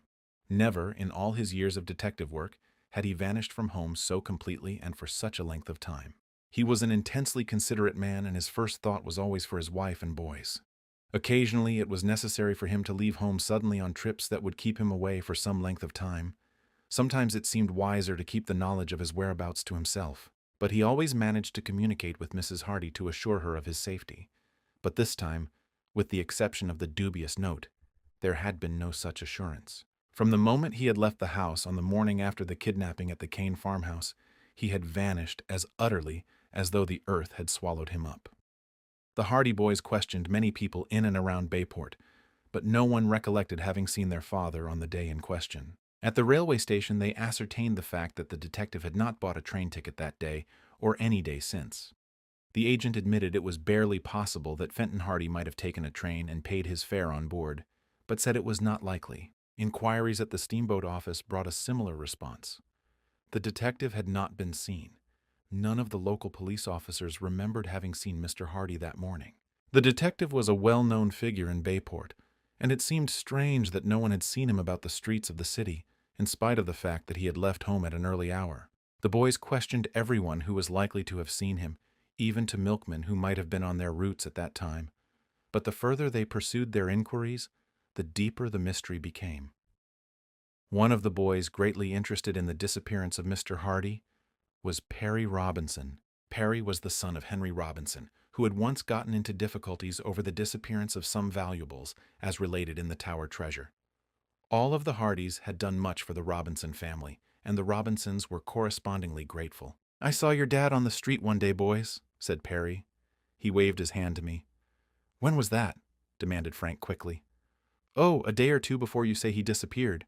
"Gee, fellows, I wish I could help you," went on Perry. "Well, keep your eyes open, and if you learn anything, let us know," said Joe, and to this Perry readily agreed.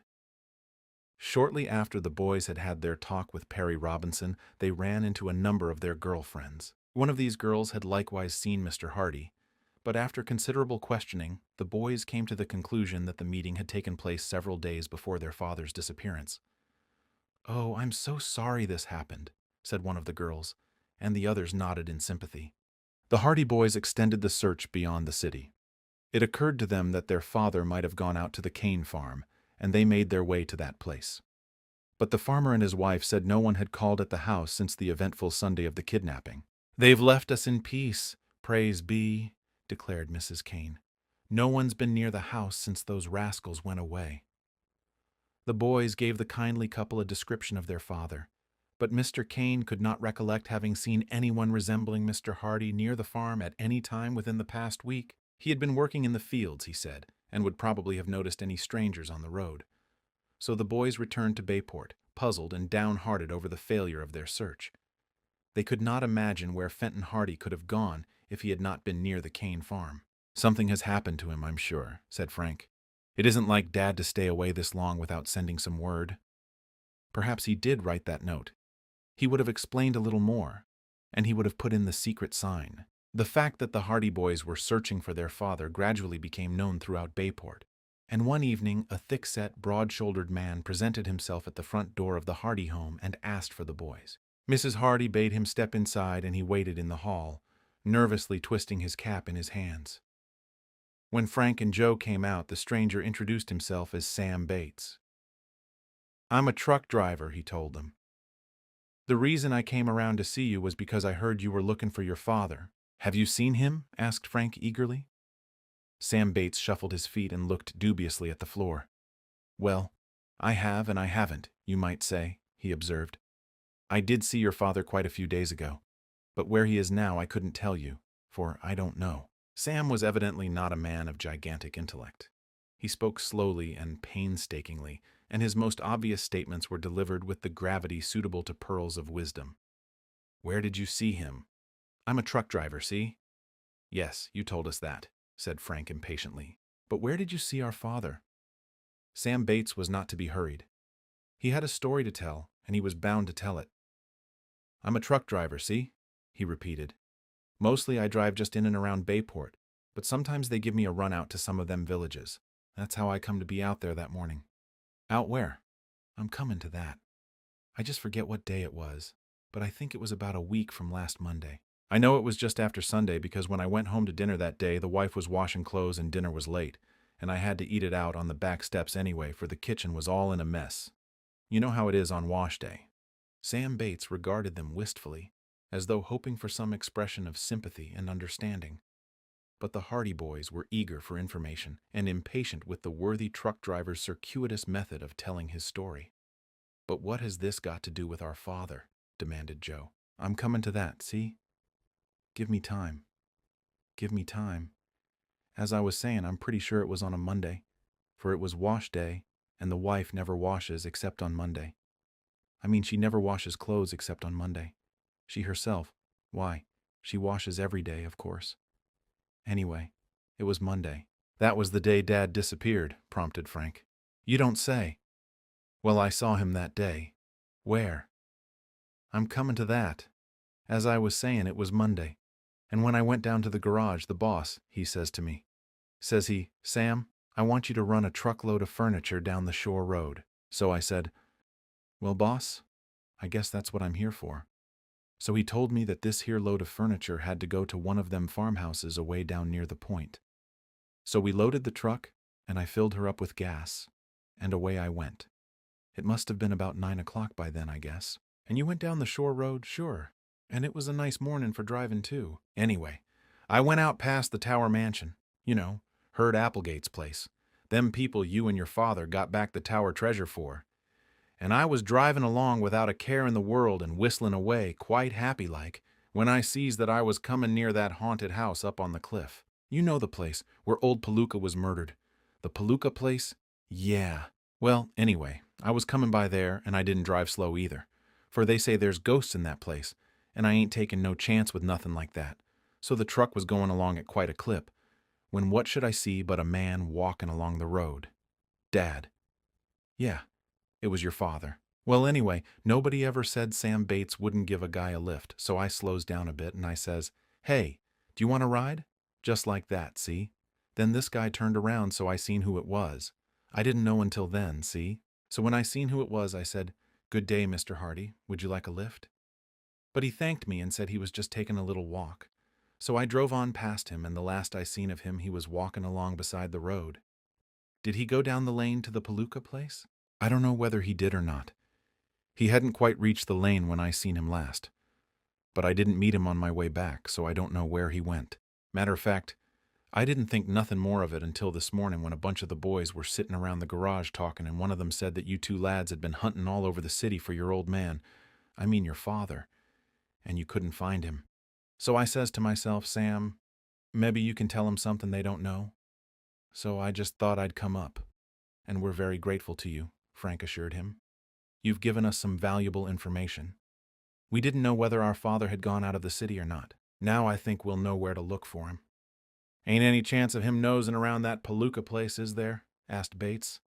"It's a mighty good place to stay away from if everything you hear is true." "It's haunted, that place is." "Oh, that wouldn't matter to him. But I'm glad you told us about seeing him. It gives us a better idea of where to look for him." "Well, I'm glad if I've helped any." "Guess I'll be going now," said Sam Bates, putting on his cap. "I hope your dad shows up all right." The Hardy boys thanked him warmly, and Bates shambled away, his hands in his pockets. Mrs. Hardy came into the hallway. "Any news?" she asked anxiously. "We have a clue anyway," Frank told her. "That fellow says he saw Dad on the shore road the morning he left here." "Where was he?" "Near the old Palooka place." "The house on the cliff?" Frank nodded. Mrs. Hardy looked grave. "Surely he couldn't have gone there and disappeared," she said. "I can't imagine why he would go to the house on the cliff anyway," observed Joe. "Oh, I know now," Mrs. Hardy exclaimed. "I had forgotten all about it. I intended to tell you boys, but somehow it slipped my mind. Now that you mention the Palooka place, I remember. What was it? Your father discovered something about Snackley, the smuggler. It seems that Snackley was related to Felix Palooka, the miser, Related to him. He was a cousin or nephew or something of the sort. One of the government men told him that. So your father had an idea that Palooka must have been visited by Snackley at some time or another, and that Snackley must have got the idea of using Barmet Bay for his smuggling operations at that time. "Whew!" exclaimed Joe. "Now we're getting on the right track. Dad must have gone up to the house on the cliff to investigate. Why didn't we think of searching there before?" Dad put two and two together and figured that there might be some connection between the queer things that happened at the Palooka place the day we visited it and the case of that fellow Jones whom we rescued. Then, when he learned that Snackley was related to Palooka, he was sure of it. It's as clear as daylight. But what on earth could have happened to him? Let's go up to the Palooka place and find out. But Mrs. Hardy interposed. Her lips were firm. Promise me you won't go alone. Why not, Mother? We can look after ourselves. If anything has happened to your father, I don't want you to run the same risk. But we must go up there and look the place over again. Get some of the boys to go with you. I guess it would be safer, agreed Joe. We can round up a bunch of the fellows and go up there tomorrow morning. We'll search that place from top to bottom this time. Mrs. Hardy gave her consent to this plan, and the boys thereupon set out to find their chums and tell them of the proposed trip. Although 2 or 3 of the boys backed out when they learned that the destination was to be the haunted house, the majority were willing enough, and by nightfall all was in readiness for the journey on the morrow. Chapter 11. The Cap on the Peg. Next morning the searching party set out. Jerry Gilroy had not got over the scare he had received on the remarkable Saturday of the boys' first visit to the house on the cliff, and he did not show up.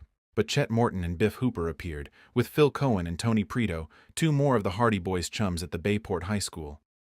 Chet had his motorcycle, and the party left the Hardy home shortly after breakfast, each machine carrying 2. Before they left, Frank explained the situation fully to the others. We know that Dad was last seen near the Palooka place, and we have every reason to believe that he left here with the intention of searching the house. He hasn't shown up since, and no person has seen him, so there may have been foul play. If there is any trace of him around the Palooka place, we'll find it, declared Chet. It will take a mighty lively ghost to scare us away this time. The 3 motorcycles went out of Bayport past the Tower Mansion, sped along the shore road. There was little talk among the boys. Each realized that this was not a pleasure outing but a serious mission, and each recognized the importance of it. The Hardy boys had every confidence in their companions. Chet and Biff, they knew, would not be as easily frightened on this occasion. And as for Phil and Tony, they were noted at school for their fearless, at times even reckless, dispositions. They passed the Kane farmhouse, nestling among the trees, and at last came in sight of the gloomy cliff that rose from Barmet Bay, and at the summit of which perched the rambling stone house where the miser, Felix Palooka, had met his death. Lonely-looking place, isn't it? Remarked Phil, who was sharing Frank's motorcycle. It was an ideal place for a murder. When Felix Palooka lived there, I doubt if he had more than 2 or 3 visitors in a year. How did he get his food and supplies? He used to drive into the city about once a week in a rattly old buggy, with a horse that must have come out of the ark. The poor animal looked as if it hadn't had a square meal in a lifetime.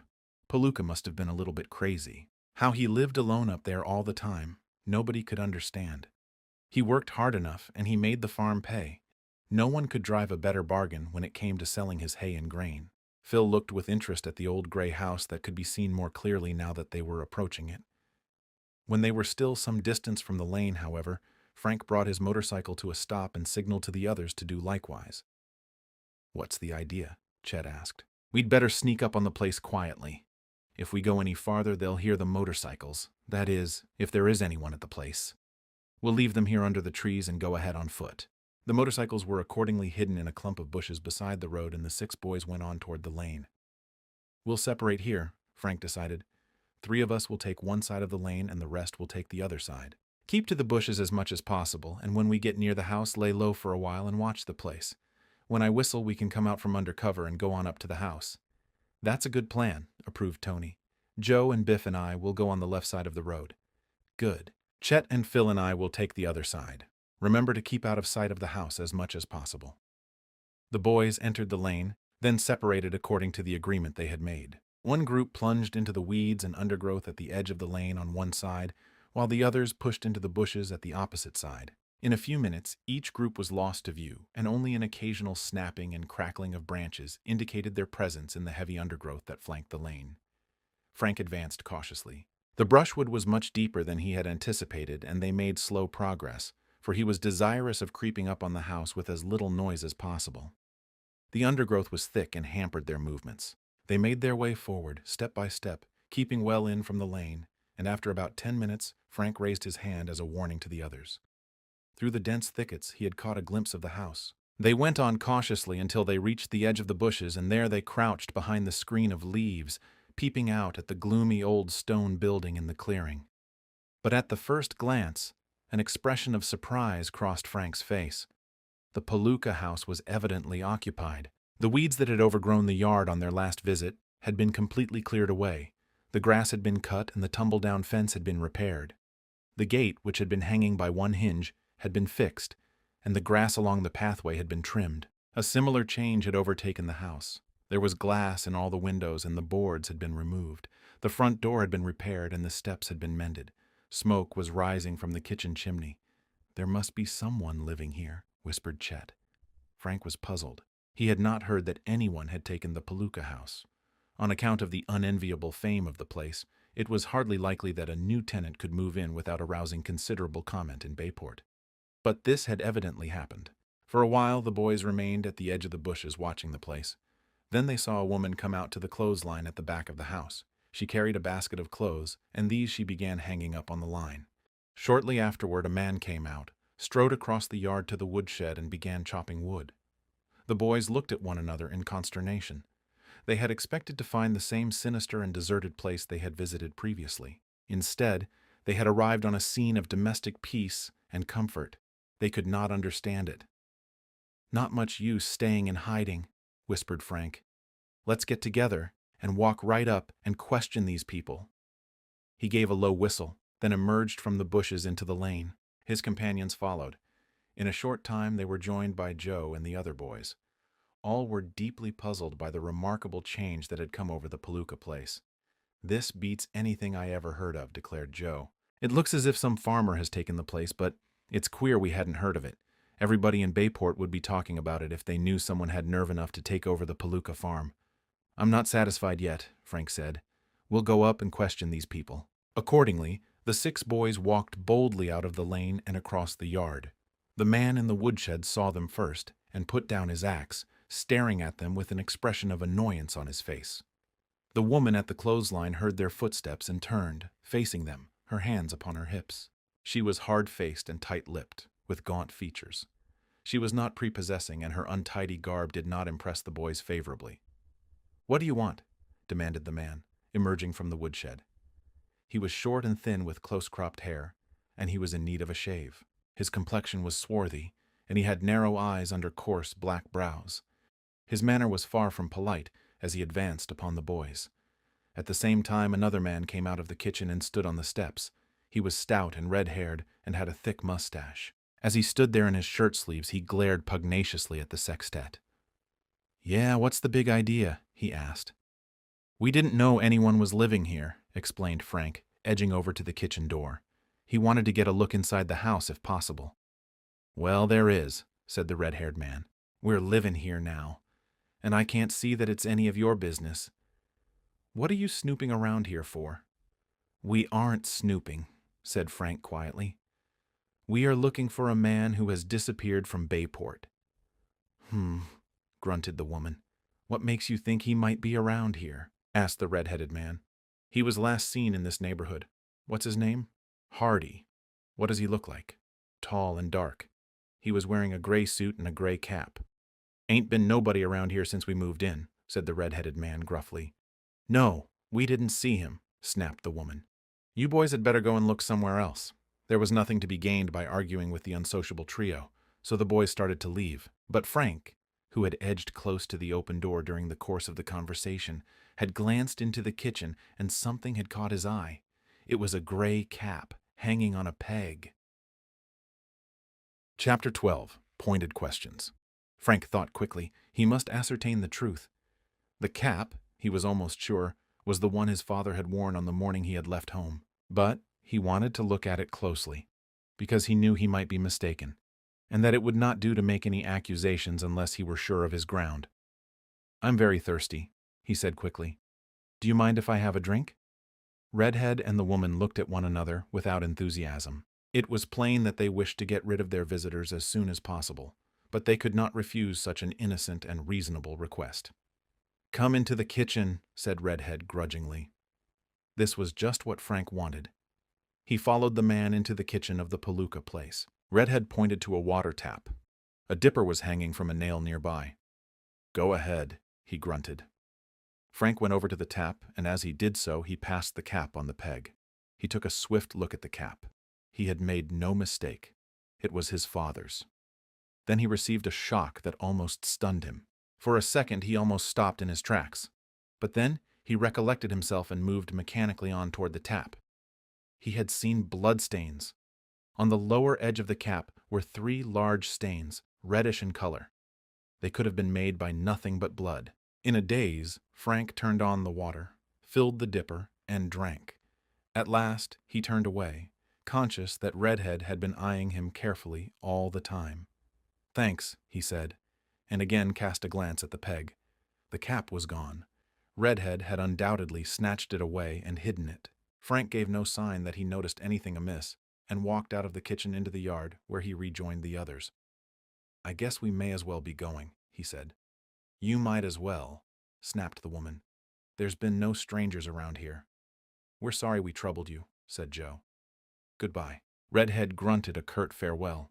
The woman and the other man said nothing as the boys turned away and retraced their steps out to the lane. For a while they walked on in silence, and then, when they were out of sight of the house, Frank turned to the others. "Do you know why I went into the kitchen?" he asked. "Why?" they demanded eagerly, and Joe put in, "I thought there was something fishy about the way you asked for that drink. What did you see?" "I saw Dad's cap hanging on a peg." This caused an immediate sensation. Phil Cohen whistled in amazement. "Then he has been here." They were lying. "Are you sure it was Dad's cap?" asked Joe. "Positive. I'd recognize it anywhere. And more than that, there were bloodstains on it." "Bloodstains?" Frank nodded. The boys looked at one another in silence. "This is serious," declared Joe finally. "We can't let them get away with this." "I'll say we can't," agreed Chet. "Let's go back.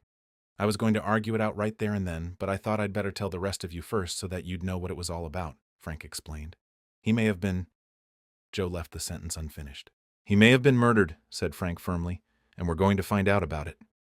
"What do you think we'd better do?" "I think we'd better go back and tell them we saw that cap and ask how it got there. That'll force a showdown. They don't like us any too well as it is, so we won't have to be over-polite to them." The boys held a council, and it was unanimously agreed that the matter should not be dropped. Each was of the opinion that the trio now occupying the house on the cliff were far from savory, and that the fact of Fenton Hardy's cap being seen in the kitchen was a clue of first-rate importance. "He snatched the cap away when my back was turned," went on Frank. "That shows there is something wrong," Chet affirmed. "We'll go back and tackle him right away. No time like the present. Let's go." The boys accordingly started back down the lane toward the house. When they emerged into the yard again, they found the 2 men and the woman standing together by the shed, talking earnestly. The boys were almost up to them before the woman caught sight of them and spoke warningly to the red-headed man. "What do you want now?" demanded Redhead in a surly manner as he advanced. "We want to know about that cap in the kitchen," said Frank firmly. "What cap?" "There's no cap in there." "There isn't now, but there was. It's a gray cap, and it was hanging in there when I went in for a drink." "I don't know anything about no cap," persisted Redhead. "Perhaps you want us to ask the police up to help us find out," put in Tony Preto cheerfully. Redhead glanced meaningly at the woman. The other man stepped forward. "I know the cap he means," he said. "It's mine." "What about it?" "It isn't yours, and you know it," declared Frank. "That cap belongs to the man we're looking for." "I tell you it is my cap," snapped the swarthy man, showing his yellow teeth in a snarl. "Don't tell me I'm lying." Redhead stepped forward diplomatically. "You're mistaken, Klein," he said. "I know the cap they mean. That's the one I found on the road a few days ago." "You found it?" asked Frank incredulously. "Sure, I found it. A gray cap with bloodstains on it. That's the one. But why did you hide it when I went into the kitchen?" "Well, to tell the truth, them bloodstains made me nervous. I didn't know but what there might be some trouble come of it, so I thought I'd better keep that cap out of sight." Where did you find it? Joe demanded. About a mile from here. On the shore road? Yes, it was lying right in the middle of the road. When was this? A couple of days ago, just after we moved in here. Let's see the cap, suggested Chet Morton. We want to make sure of this. Redhead moved reluctantly toward the kitchen. The woman sniffed. I don't see why you're making all this fuss about an old cap, she said. Coming around at this hour of the day disturbing honest folk. We're sorry to disturb you, ma'am, said Joe, but this is a serious matter. Redhead emerged from the house holding the cap in one hand. He tossed it over to the boys. They examined it eagerly. Frank turned back the inside flap, and there he found what he was looking for, the initials FH imprinted in indelible ink on the leather band. It's Dad's cap, all right. I don't like the look of those bloodstains, said Joe in a low voice. He must have been badly hurt. To tell the truth, the inside of the cap gave evidence that the wearer had been severely injured, for the bloodstains were of large extent. The boys examined them gravely. Are you sure you found this on the road? Frank asked doubtfully. You don't think I'd lie about it, do you? We can't very well contradict you. I don't mind telling you that we're going to turn this over to the police. This man has disappeared, and by the appearance of this cap, he has met with foul play. If you know anything about it, you'd better speak up now. He doesn't know anything about it, shrilled the woman angrily. Go away and don't bother us. Didn't he tell you he found the cap on the road? Why should he know anything more about it than that? We're going to take the cap with us. Take it, snapped Redhead. I don't want it. The boys turned away. Nothing further was to be gained by questioning the trio in the yard, and at any rate the lads had gained possession of the cap. We'd better go, said Frank in a low voice. They went back toward the lane. As they entered it, they cast a last glance back at the yard. The woman and the two men were standing just where they had left them. The woman was motionless, her hands on her hips. Redhead was standing with his arms folded, and the swarthy man was leaning on the axe. All three were gazing intently and silently after the departing boys. Chapter 13. A Plan of Attack. Back in Bayport, the boys discussed their visit to the house on the cliff from all angles. None was satisfied with the explanation the red-headed man had given about the presence of the blood-stained cap in the house. I'm sure he knows more about it than he cares to tell, declared Frank. The other chap started to claim it at first. And then he stepped in with his story, Chet pointed out. That's the most suspicious part of it. And then, when I went into the kitchen in the first place, why should he have hidden the cap? It's a mighty mysterious thing, Joe said. The fact that Dad has disappeared, and the fact that there are bloodstains on that cap. We ought to turn it over to Chief Collig, suggested Phil. The boys looked at one another doubtfully. Chief of Police Collig was a fat, pompous official who had never been blessed by a superabundance of brains. His chief satellite and aide-de-camp was Oscar Smuff, a detective of the Bayport Police Force. As Chet was fond of remarking, if you put both their brains together, you'd have enough for a half-wit. I don't think it would do much good, said Frank. But it wouldn't do any harm either. Collig might be able to throw a scare into them anyway, if he went up to that house and began asking questions. The boys, therefore, trooped down to the police station and, after stating their business to the desk sergeant, were admitted to the chief's private office. They found Chief Collig and Detective Smuff deep in a game of checkers. It's your move, Smuff, said the chief. What is it, boys? He demanded, looking up. Frank, producing the blood-stained cap, explained how and where it had been found. Smuff, in the meantime, scratched his head diligently for a while, then captured one of his opponent's kings.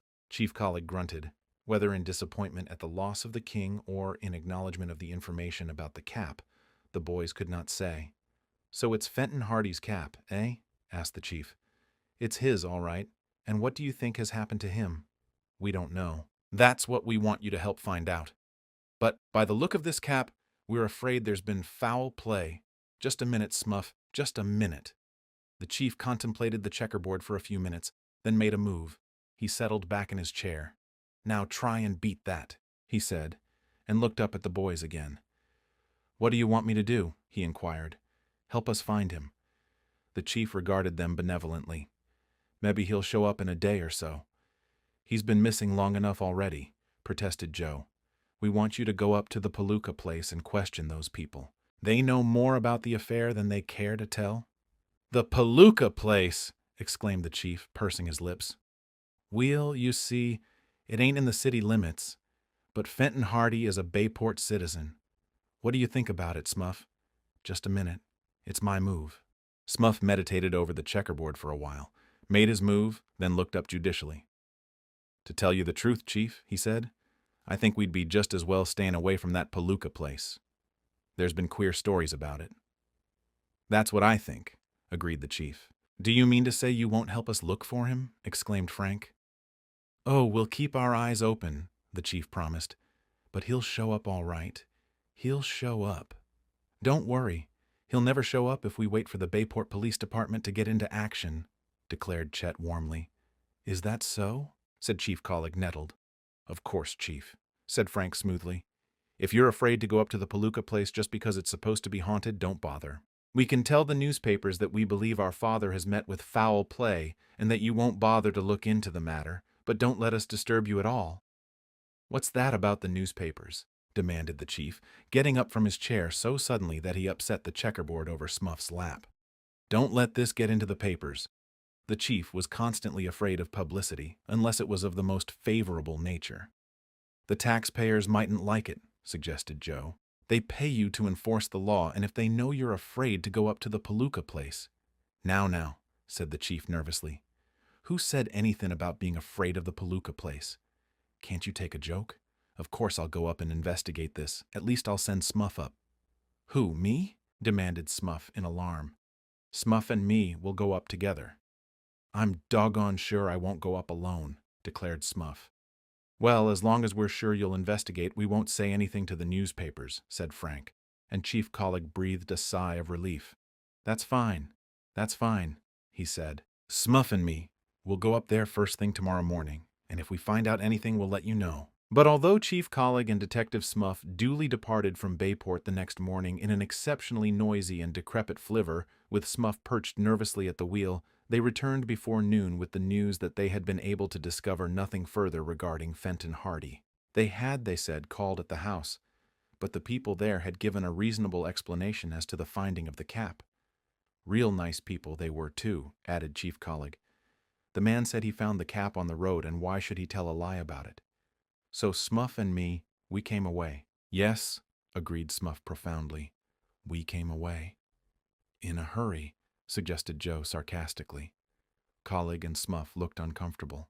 To tell the truth, they had been so impressed by the fearful stories they had heard of the house on the cliff that they had stayed no longer than was necessary. They had merely asked a few perfunctory questions of Redhead, had received his explanation of the finding of the cap, and had then hastened from the farm as quickly as was consistent with dignity. We've done our duty, declared Chief Colleague. No man can do more, and with that the boys had to be content, but they were not satisfied. There's some connection between this smuggling outfit and the house on the cliff, declared Frank. This man Snackley is mixed up in all this, I'm sure. Didn't Mother say he was related to Felix Palooka? Yes. And isn't it likely that he inherited the Palooka farm after the old miser died? Perhaps that's what encouraged him to move his smuggling operations here. Perhaps Snackley was one of the two men we saw at the farm. I wouldn't be surprised, said Frank. But what I'm thinking of is this. Where did these two motorboats come from that day Jones was shot? We didn't see them out in the bay. They seemed to come right out from under the cliff. Do you mean you think there is a secret harbor in there? There might be. Look at it this way. Snackley was the man who got Jones that day, as he said. Snackley was related to Palooka and may now own the farm. Snackley has been smuggling in Barmet Bay from some base that the government men have been unable to find. Perhaps that base is the Palooka farm, but it's on top of the cliff. There may be a secret passage from the house to some hidden harbor at the foot of the cliff. Gosh, Frank, it sounds reasonable. And perhaps that explains why the kidnappers got away with Jones so quickly that day. If they left the Kane farmhouse just a little while before we did, we should have been able to get within sight of them anyway. But we didn't. You mean they turned in at the Palooka place? Why not? Probably Jones is hidden there right now. That is, if they haven't killed him, he added hesitatingly. But what could have happened to Dad? That's what we're going to find out. What do you say to asking Tony if his father will lend us his motorboat and let us investigate the foot of that cliff? What do you expect to find? We'll find out if there's any place where motorboats could be hidden. And if we get any information, we can turn it over to the government officials and have the Palooka place raided. Then we'll get some satisfaction out of it anyway. and perhaps find out what happened to Dad. Chapter 14, Private Property. The Hardy Boys explained their plan to Tony Preto, who promised to ask his father about the motorboat provided they allowed him to go with them. "I wouldn't miss it for anything," he said. "You let me come along on this trip with you and I'll see that we get the boat." "We wouldn't go without you, Tony," promised Frank. "I'll have the boat tomorrow afternoon. Be at the boathouse." Tony was as good as his word. When Frank and Joe appeared at the little boathouse, one of a long row of ramshackle buildings along the shore, next afternoon, they found Tony clad in a greasy suit of overalls, tinkering with the engine. He was of a mechanical turn of mind and could never see an engine of any kind without investigating its most intricate machinery. "She'll run as smoothly as a sewing machine," he declared, looking up. "We can start any time. Your father let you have the boat, all right?" "You bet. I told him it was to help find your father, and he was almost going to quit work and come along with us." The boys got into the motorboat, which was a rangy, powerful craft with graceful lines, and the engine was soon roaring. The boat, which was called the Napoli in honor of Mr. Preto's birthplace in Italy, moved slowly out into the waters of the bay and then gathered speed as it headed toward the gloomy cliffs at the northern extremity of Barmet Bay. It was already late in the afternoon. The sky was overcast and the bay was rough. The salt spray dashed over the bows of the Napoli as it plunged on through the breakers. Bayport soon became a smoky haze on the hillside. The boys could see the white line of the shore road rising and falling on the coast to the north, and at last they came within sight of the cane farm, nestled among the trees. The cliff upon which the Palooka place stood was stark and sheer against the background of ocean and sky, and at the top they could see the grove of trees and the roof and chimneys of the haunted house. "Lonely-looking place," remarked Joe. "Pretty steep cliff," Tony observed. "I can't see how anyone could make his way up and down that slope to get to the house." "That's just why nobody has thought of the possibility of the place as a smuggling base," said Frank. "It doesn't look possible. But perhaps when we look around we'll find that things are different." Tony steered the boat closer in toward the shore so that it would not be visible from the Palooka place. Then he slackened speed so that the roar of the engine would not be so noticeable, and the craft made its way along toward the bottom of the cliff. There were currents here that demanded skillful navigation, but Tony brought the Napoli through them easily, and at last the boat was surging along close to the face of the cliff. The boys scanned the formidable wall of rock eagerly. It was scarred and seamed, and at the base had been eaten away by the battering of the waves. Time passed, and there was no indication of a path, and the lads were disappointed. The cliff jutted up out of very deep water and rose to a great height. From the boat they were unable to see the Palooka place, for it was set in a short distance from the edge of the cliff. The face of the steep rock was uncompromising. There seemed to be no foothold for man or beast. It was just an unscalable, craggy wall. Suddenly Tony bore down on the wheel. The Napoli swerved swiftly to one side, and at the same time the engine roared as the craft leaped ahead. Frank and Joe looked quickly around. "What's the matter?" they asked in alarm. But Tony was gazing fixedly ahead. He was tense and alert. Another shift of the wheel, and the Napoli swerved again. Then the Hardy Boys saw the danger. There were rocks at the base of the cliff. One of them, black and sharp, like an ugly tooth, jutted out of the water almost immediately at the side of the boat. Only Tony's quick eye had saved them from striking against it. They had blundered into a veritable maze of reefs which extended for several yards ahead. They held their breath. It seemed impossible that they could run the gauntlet of those rocks without tearing the bottom out of the craft. But Tony's steersmanship was marvelous. The motorboat threaded its way accurately among the jutting rocks. There was always the chance that a submerged reef might rip through the hull of the craft, but they had to take chances on that. But luck was with them. The Napoli dodged the last ugly rock and shot forward into open water. Tony sank back with a sigh of relief. "Whew, that was close," he exclaimed. "I didn't see those rocks until we were right on top of them. If we'd ever struck one of them, we would have been goners." The Hardy Boys believed him. Angry waves dashed against the base of the cliff. They would not have lived more than a few minutes if they had been wrecked in this place. They would have been battered to pieces against the rocks. Suddenly, before them, they saw an opening in the side of the cliff. It was a long, narrow cove. The entrance was like the neck of a bottle, widening as it led into the cliff, and it was overshadowed by jutting rocks. It had been quite invisible up to this time, and the boat had gone only a few yards further before it became invisible again. So well was the opening hidden by the rocks. "Here's a find!" exclaimed Frank in excitement. Let's turn back and see where this goes to. Tony swung the boat around and the craft slowly made its way back toward the hidden cove. Soon the opening in the cliff came into view again. It's just large enough for the boat to go through, said Tony. Want me to try it? Frank nodded. Go ahead. The nose of the boat turned toward this strange bay, and then the Napoli began to enter the cove. Maybe I won't be able to get out again, said Tony suddenly. He looked ahead. But the passage widened into a bay of considerable extent, quite sufficient in size to enable him to turn the craft around once he had entered. So he continued, but the cove proved uninteresting. The sides were steep, although dense bushes grew about the base of the slopes, but there was no path, no trail, no indication that any human being had ever been in the place. Being protected from the wind, the water was calm. The echoes of the motorboat's engine were flung back from every side in a roaring volume. Suddenly, Frank gave a gasp of surprise. Standing among the thickets at the base of the steepest slope was a man. He was very tall, and he wore a black felt hat, the wide brim of which obscured the upper part of his face. His countenance was tanned and weather-beaten. His lips were thin and cruel. He wore a short black jacket, and he stood with his hands plunged into the side pockets and his feet spread wide apart, in the manner of a seaman. He was standing there quietly, gazing at them without a shadow of expression on his sinister face, as motionless as a statue. When he saw that he was observed, he called out, "Leave this place!" Tony throttled down the engine. The three boys stared at the man in the black hat as though he were an apparition. "Leave this place," he repeated in a curiously metallic voice. "We aren't doing any harm," replied Frank. "Not now," said the stranger. "But don't land here." "Why?" "You don't have to ask why. This is private property. You can't land here. You'd better leave at once." The boys hesitated. As though to emphasize his commands, the man in the black hat reached suddenly into his pocket and whipped out a wicked-looking revolver. Then he folded his arms, tapping the barrel of the revolver against one shoulder very deliberately.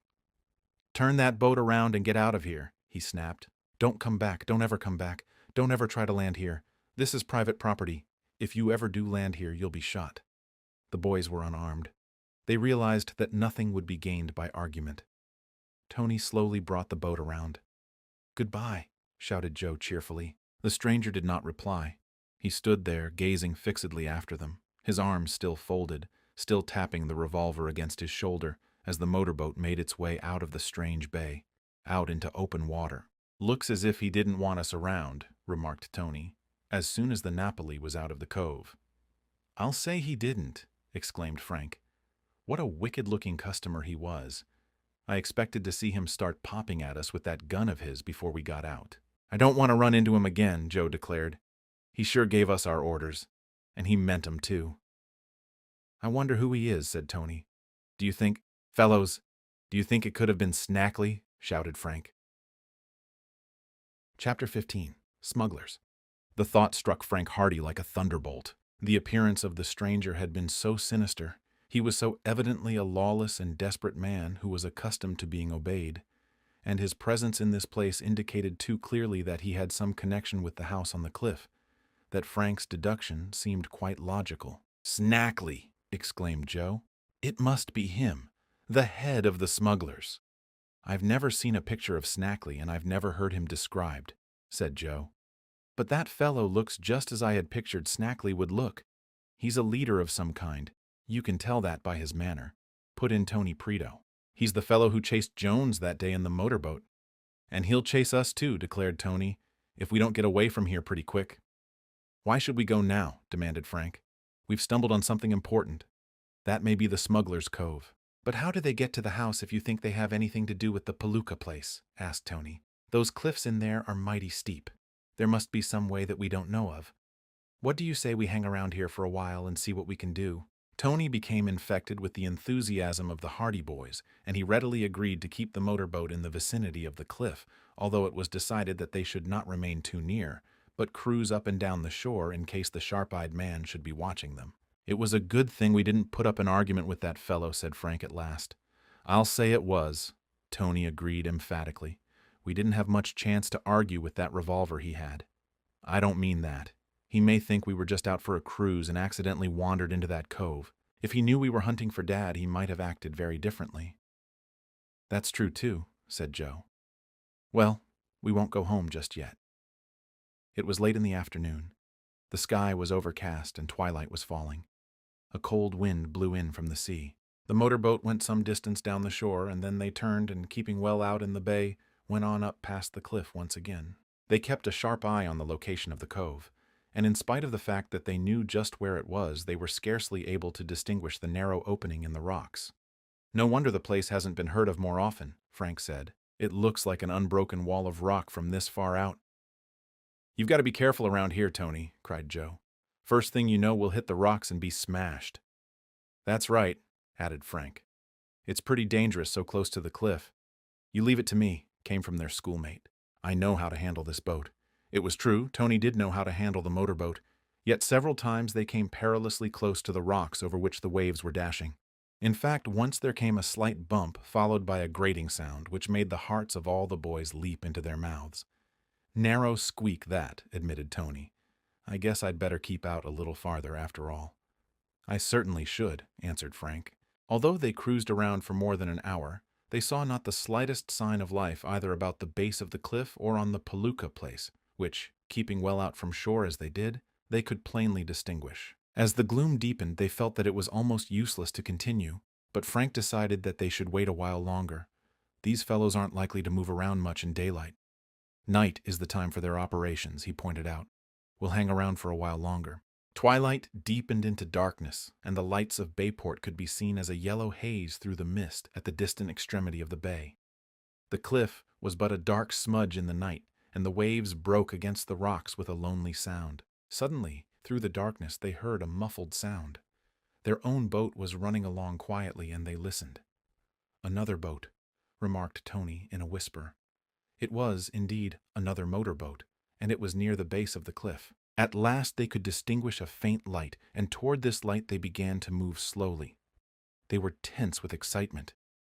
Everything might depend on the events of the next few minutes. When they had gone in toward the cliff as far as they dared, creeping up from the west, they could make out the gloomy outline of the other motorboat, which was making its way slowly out of the very face of the cliff itself. At first, they could not imagine how the craft had got in so close, nor where it was coming from. They crept up closer, at imminent danger of discovery, and at imminent danger of being washed ashore on the rocks. Then, finally, they heard the other boat slow down, heard the faint clatter of oars, then voices. After that, with an abrupt roar that startled them, the other motorboat suddenly plunged on out into the bay. They could hear it threshing on its way out towards sea at an ever-increasing rate of speed. "Where is it going?" said Tony in amazement. Frank cautioned for silence. "There's a rowboat around here," he whispered. "Lay low." They waited in silence, and at last they heard the rattle of oars again. This time the sound was closer. The rowboat was drawing near. Fortunately, the wind was from the sea, and it blew the sounds toward them, at the same time keeping the men in the boat from hearing the muffled murmur of their own craft. The rattle of oars continued, and at last the boys could see the dim shape of the boat through the gloom. Finally, they could distinguish the words of the dark figures in the craft. At a sign from Frank, Tony cut off the engine for the time being. But they could not make out complete sentences. The wind would whisk toward them a fragment of speech, and then the rest of the words would be drowned. 300 pounds? They heard a harsh voice saying, and then the rest of the sentence was lost. A dull murmur of voices. Finally, "I don't know. It's risky." The wind died for a moment, and then through the gloom the boys saw that the rowboat was heading directly in toward the face of the cliff. It was not many yards away, and as it passed by they heard the harsh voice again. "Li Chang's share," he was saying. "No, we mustn't forget that," they heard a gruff voice reply. "I hope they get away all right. What are you worrying about? Of course they'll get away. We've been watched, you know. It's all your imagination. Nobody suspects. Those boys at the house, just kids. If they come nosing around again, we'll knock one of them on the head. I don't like this rough stuff. It's dangerous. We've got to do it, or we'll end up in the pen. You can't be white-livered in this game. What's the matter with you tonight? You're nervous. I'm worried. I've got a hunch that we'd better clear out of here." "Clear out," replied the other contemptuously. "Are you crazy? Why, this place is as safe as a church. We can make a big cleanup before they know we're in this part of the country at all." "Well, maybe you're right. said the first man doubtfully. But still, his voice died away as the boat went on into the cove. The boys could hear the rattle of oars and then a dull swishing of bushes, a muttered voice, and then silence fell. The boys looked at one another through the gloom. "Smugglers!" exclaimed Frank.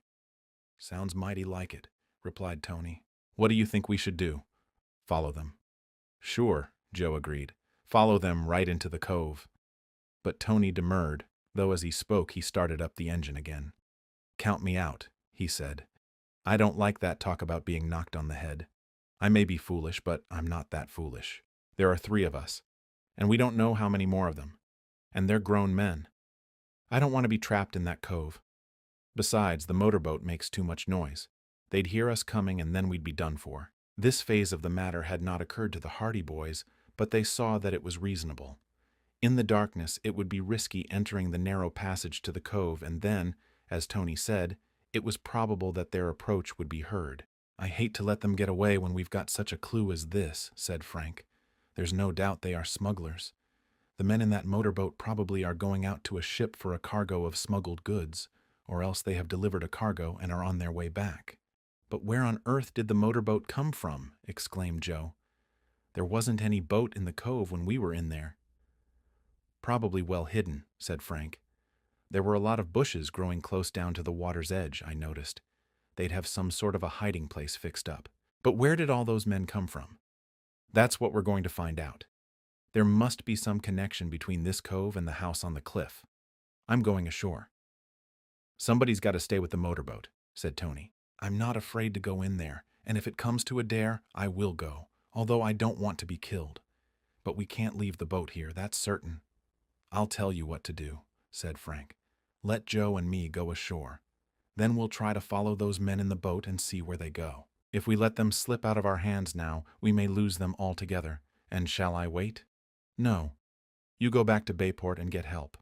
Lots of it. The police, the federal men. Tell them we're on the track of the smugglers. If Joe and I discover anything, we'll wait here at the entrance to the cove and put the police on the right track when they get here." "Good," said Tony. "I'll put you ashore right away. Don't go too close or you'll wreck the boat. Joe, I guess you and I will have to swim ashore. Then we'll go around into the cove and find out all we can." Tony edged the boat in as close to the gloomy shore as he could, and then, with a whispered farewell, the Hardy boys slipped over the side into the water. They were only a few yards from the rocks, and after a short swim they emerged, dripping, on the mainland. They looked back. They could see the dim shape of the motorboat as it turned away, and then they could hear its dull chugging as Tony Preto turned the craft back in the direction of Bayport. "Now," whispered Frank, "now for the smugglers." Chapter 16, The Secret Passage. It was very dark. "I wish we had a light," whispered Joe. "I have a flashlight in my pocket, but we can't use it now. Those men may be still around. Wouldn't the water spoil it?" "No, I have it in a waterproof case. We can feel our way around these rocks until we get into the cove." Cautiously, the boys made their way along the treacherous rocks. Once Joe lost his footing and slipped into the water with a splash. Instantly, both boys remained motionless, fearing the sound had attracted the attention of the men in the cove. But there was not a sound. Joe was ankle-deep in water, but he clambered up on the rocks again, and they continued their journey. They had landed at a point some 25 yards away from the entrance to the cove, but the rocks were so treacherous and the journey was so difficult that the distance seemed much longer. "It must be Snackley and his gang, all right," whispered Frank as they went on through the night. "Didn't you hear one of those men use a Chinese name? He said something about Li Chang's share. Li Chang is probably the fellow who brings the dope to the coast. They bring the stuff into this cove by motorboat and rowboat, and it is distributed from here. Dad said Snackley was smuggling dope. It must have been Snackley who ordered us away from here. He seemed like a leader of some kind. $5,000 reward if we lay our hands on him." They had now reached the place where the seemingly solid coastline was broken by the indentation of the cove. They had feared that the cliff might be too steep at this point, but they found that it sloped gradually to the water and that there was a narrow ledge on which they could walk, one behind the other. Here, they realized, the dangerous part of the adventure began. It was very lonely in the shadow of the steep cliffs, and the loneliness was intensified by the distant moaning of the surf and the beat and wash of the waves against the reefs. Far in the distance they could see the reflection of the lights of Bayport through the mist, and once or twice they could hear the murmur of Tony's motorboat as it sped away down the bay. "I hope they bring back lights and guns with them," muttered Frank. "Who?" "The police. Don't worry. If they get word that Snackley is cornered, they'll send out a squad of militia." The boys rounded the point and began to make their way directly along the shore of the cove. Dense thickets and bushes grew right to the water's edge, and the boys were afraid of making too much noise, as they realized that the two men they had heard talking in the boat might be close by, perhaps even waiting to pounce upon them in the darkness. Their hearts beat quickly with the knowledge of the risk they were running, but neither lad thought of turning back. They were not thinking of the smugglers alone. They were thinking of their father. When they reached the first of the thickets, they paused. They knew that the crackling of the branches would betray their whereabouts if there was anyone within hearing distance. For a while, they did not know just what to do. Then Frank began to lower himself from the rock on which he was standing into the water. "If it isn't too deep, we can wade around," he whispered. The water, fortunately, was shallow and did not come up to his knees. He signaled to Joe to follow, and Joe accordingly slipped quietly down into the water beside him. Then, without a word and moving as slowly as possible, Frank went on, wading through the water, close to the outstretched branches that overhung the shore. It seemed as though they were wading at the bottom of a deep pit, for the high walls of rock ranged all about them, and after they had penetrated into the cove some little distance the entrance was lost to view, being hidden by an angle of the cliffs. When they looked up they could see the gloomy grayness of the night sky above. The cove was still in deep silence, so finally Frank concluded that the men who had entered the place in the boat had retired to some secret hiding place. Inasmuch as they could not hope to discover anything without a light, he withdrew the flashlight from its case and then switched it on. The yellow beam of light revealed the pallid leaves of the bushes by the shore and the naked walls of rock above. But although Frank turned the flashlight in every direction about the cove, there was no sign of the rowboat in which the two men had arrived. It had vanished utterly. Although the lads were prepared for the disappearance of the smugglers, they were not prepared for the disappearance of the rowboat. But they searched for it in vain. The light revealed nothing of the craft. "I wonder where they hid it," whispered Frank. They began a systematic search of the bushes around the cove, remaining as quiet as possible, but although they made almost a tour of the place, it was soon evident that the boat had not been beached under cover of any of the thickets. "It must be hidden in a cave of some kind," Frank decided at last. "And that's where the smugglers are." Once again they began a search of the bushes. They were still wading in the water and their feet were now very cold, but they searched patiently and carefully, brushing aside the branches, peering into the bushes. But it seemed they were to find nothing but the uncompromising rocks and moss beyond. At last, however, as they were approaching a part of the cove which they had not visited before, Frank, who was in the lead, stumbled suddenly forward. His groping feet had failed to encounter bottom, and he had lost his balance. With great presence of mind, he kept the flashlight high in the air. He had stepped into a deep hole, and although he was up to his neck in water, he kept his arm raised, keeping the flashlight free of the wetness. "Here, take the light," he gasped in a hoarse whisper. Joe leaned over and grasped the flashlight. "Deep water here," muttered Frank as he tried to scramble back into the shallows. But the hole into which he had fallen was a sudden drop, and it was necessary for Joe to grasp his brother's outstretched hand before he could regain the shallow water. At length, soaked to the skin, Frank again stood beside his brother. "Good thing it wasn't any deeper," he remarked. "The bottom is pretty level around here. It's funny there should be a deep hole like that." Frank gave a sudden exclamation. "I know how that came to be there," he whispered. "That's a channel. See how close it is to the shore. The water shouldn't be so deep right there. Why should it be a channel? To let that motorboat get into shore. Or the rowboat. They'd run aground otherwise. Give me the light. I'll bet we've found where that boat was hidden." He played the flashlight on the surface of the water, and then they could see clearly that the bottom of the cove was broken by a deep channel at that point, several feet in width, leading directly toward a clump of bushes at the shore. Keeping well to the side of the channel and in the shallow water, the hardy boys made their way over to the bushes.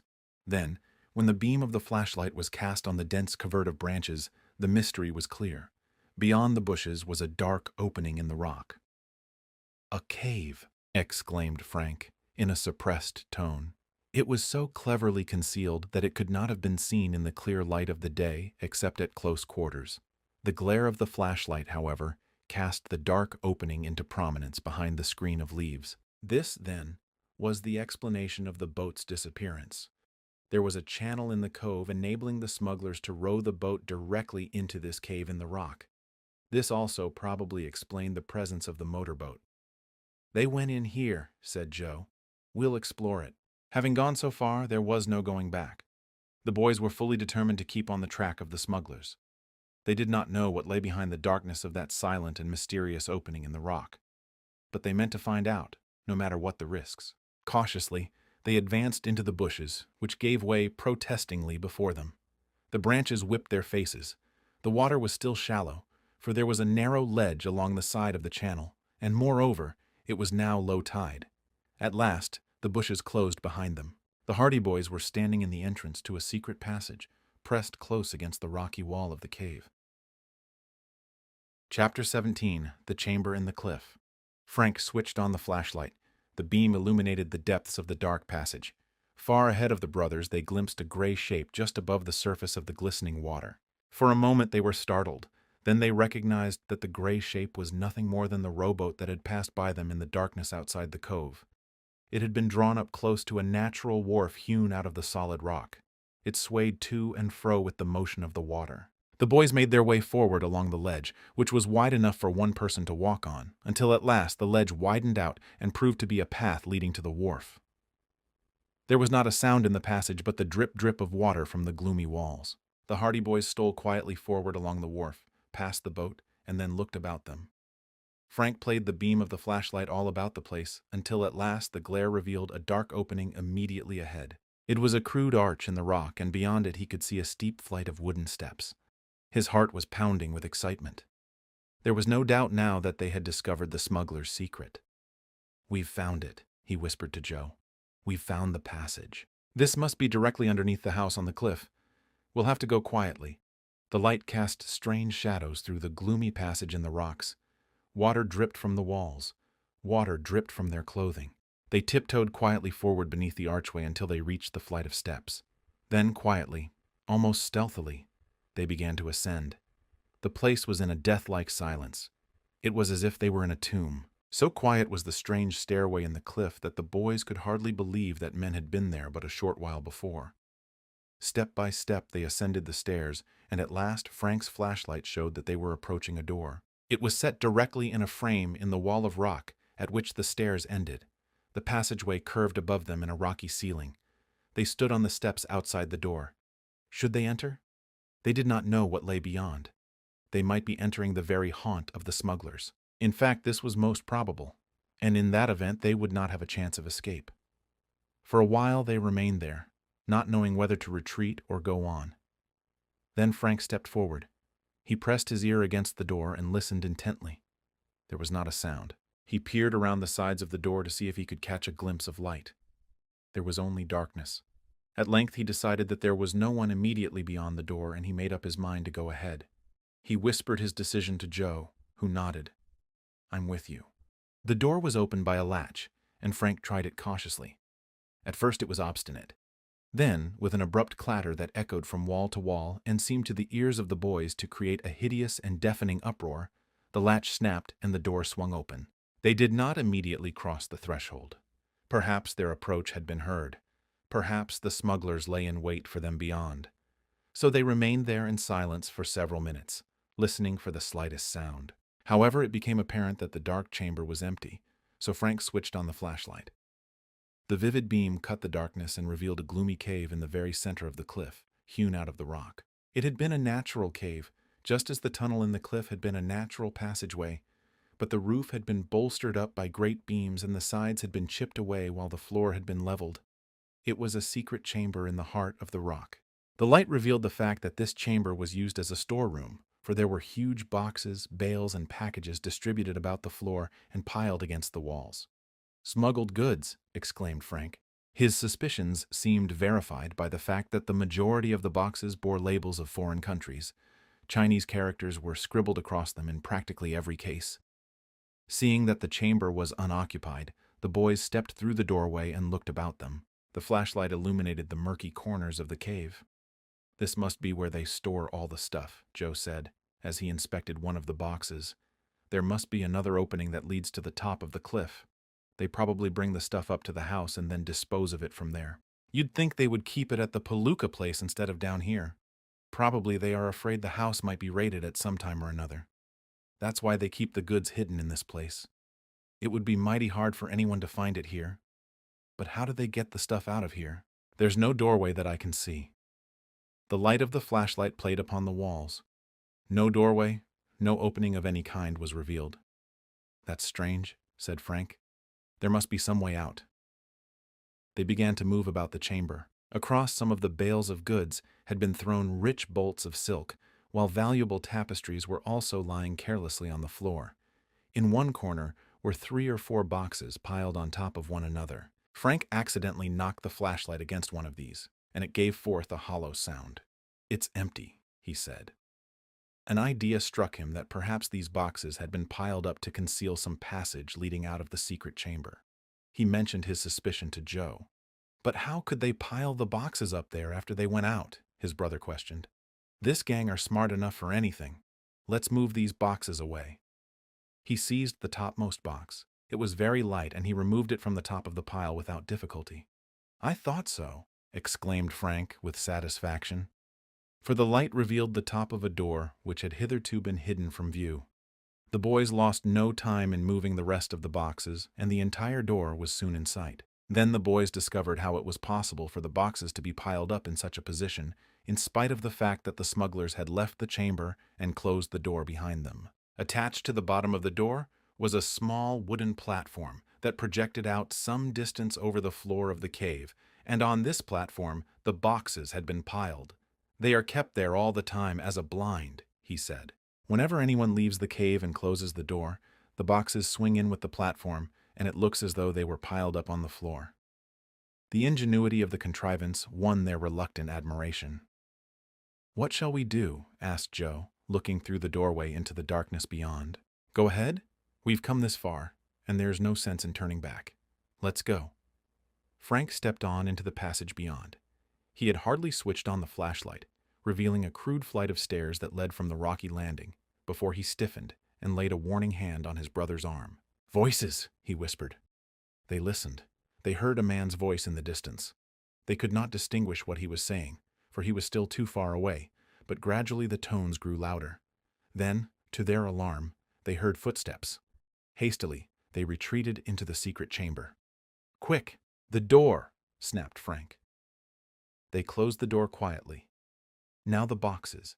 If they come in here, they'll notice that the boxes have been moved. Quick!"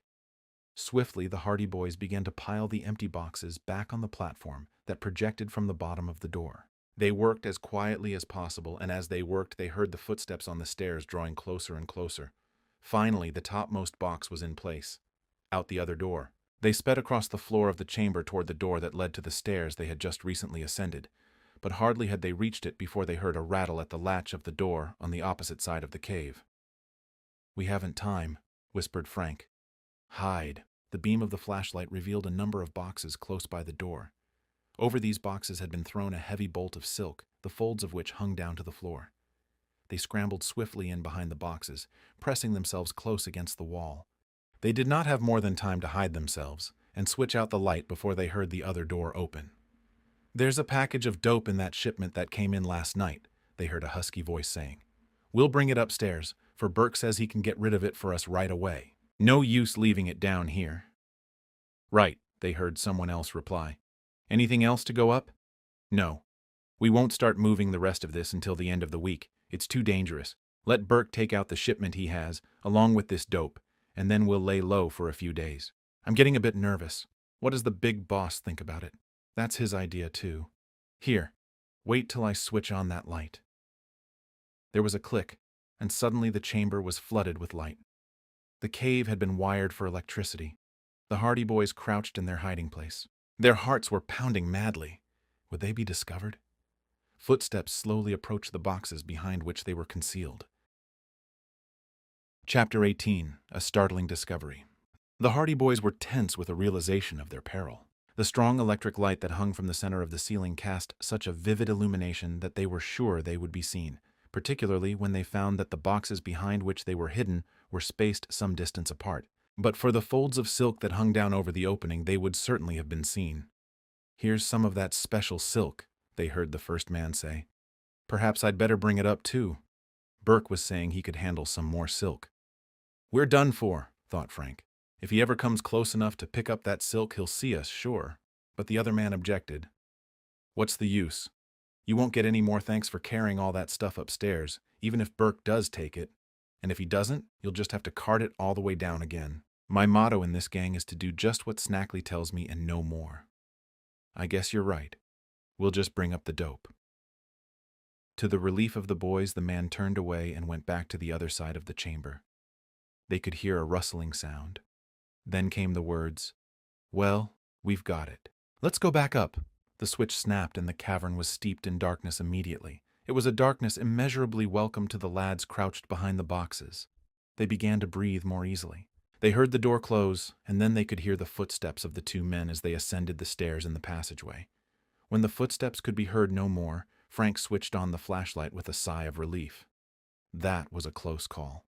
Gosh, but I was sure they had us. We wouldn't have had any chance with that pair. You can bet your life they carry guns. Well, let's follow them. I'm with you. We know we're on the right track, and we know we're liable to blunder right into the whole den of smugglers if we don't watch our step. It's going to be ticklish from now on. It can't be any more ticklish than it has been. I lived about 10 years while that pair was in here. They crossed the chamber and again opened the door.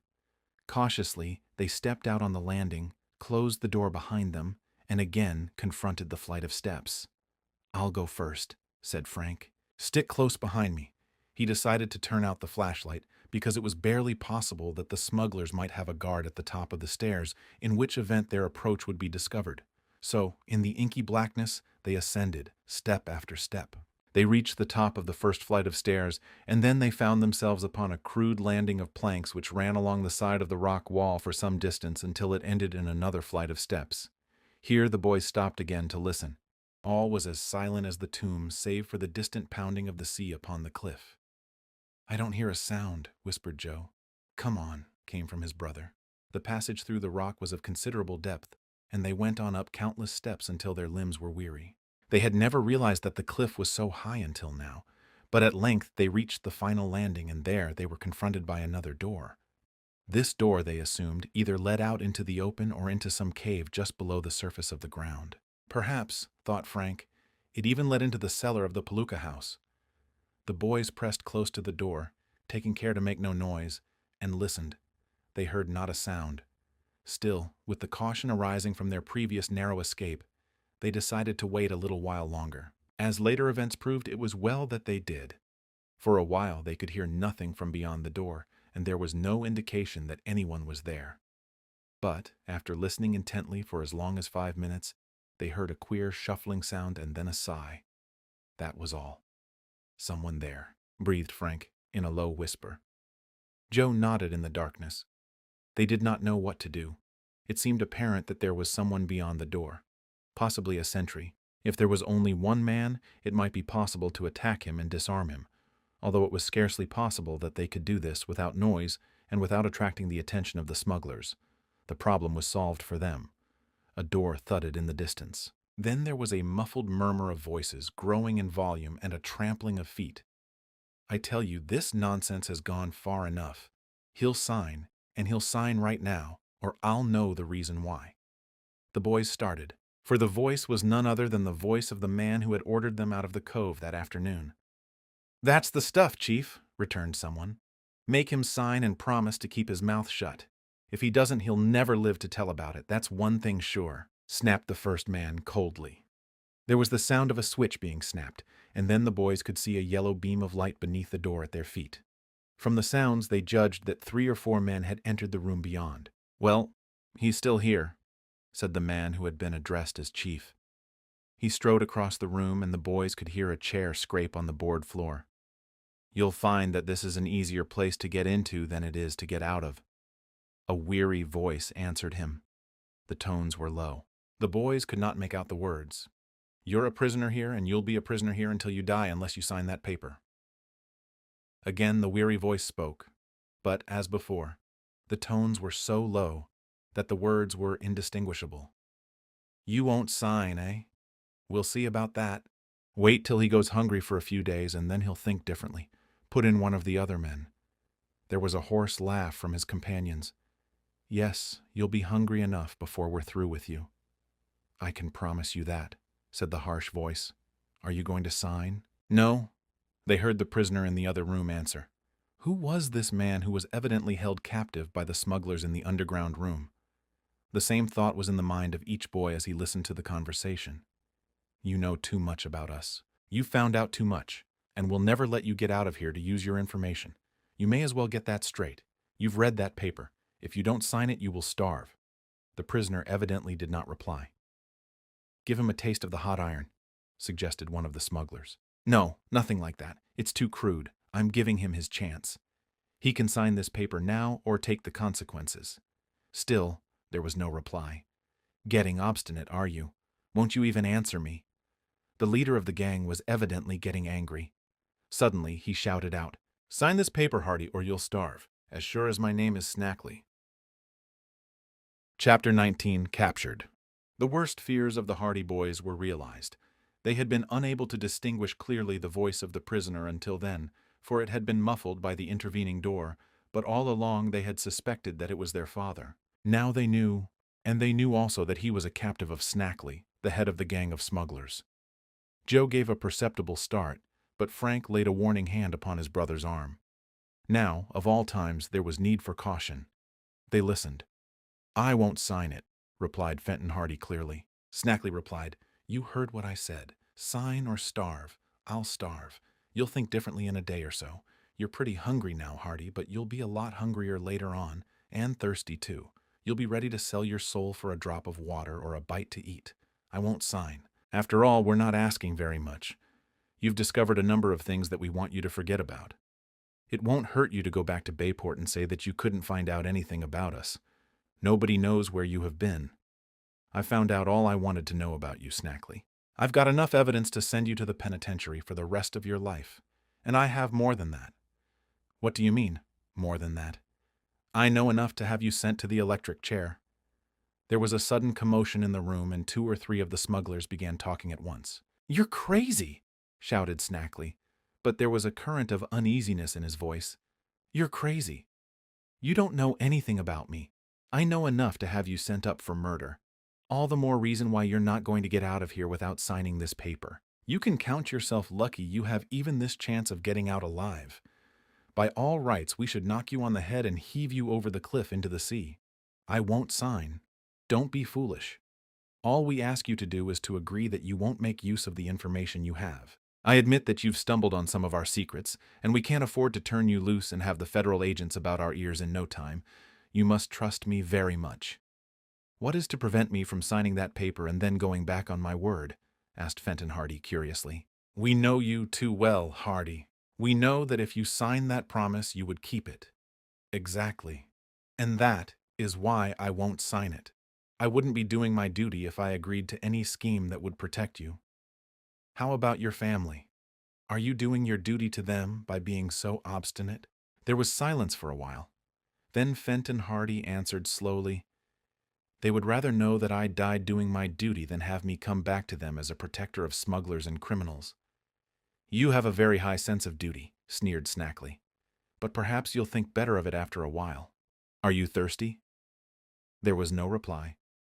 "Are you hungry?" Still no answer. "You know you are, and you'll be hungrier and thirstier before we are through with you. We'll put food and water in your sight, but you won't be able to reach it. You'll die of thirst and starvation, unless you sign that paper." "I'll never sign it." "All right. Come on, men. We'll leave him to himself and give him time to think about it." Footsteps resounded as Snackley and the others began to leave the room, and finally they died away and a door banged. Fenton Hardy was left alone. Joe made a sudden move toward the door, but Frank restrained him. "Not just yet," he cautioned. "They may have left someone to guard him." So the boys waited, listening intently at the door. But there were no further sounds from within the room. At length, satisfied that his father had indeed been left alone, Frank fumbled for the latch of the door. Noiselessly he managed to open it. He pressed in on the door until it was open about an inch, then he peeped through the aperture. He found himself on the threshold of a sort of cellar, a damp and moldy chamber of about the same size as the storage room in the heart of the cliff, with the difference that whereas the first room was a cave in the rock, this place had been dug out of the earth. It was floored with planks, and a lone electric light cast a yellowish illumination over the scene. There was a crude table and a few chairs, while in one corner stood a small camp bed. On this bed he spied his father. Fenton Hardy was bound hand and foot to the cot, so tightly trussed up that he was unable to move more than a few inches in any direction. He was lying flat on his back, staring up at the muddy ceiling of his prison. On a chair beside the cot was a large sheet of paper, presumably the document the smugglers were asking him to sign. The detective did not hear the door open.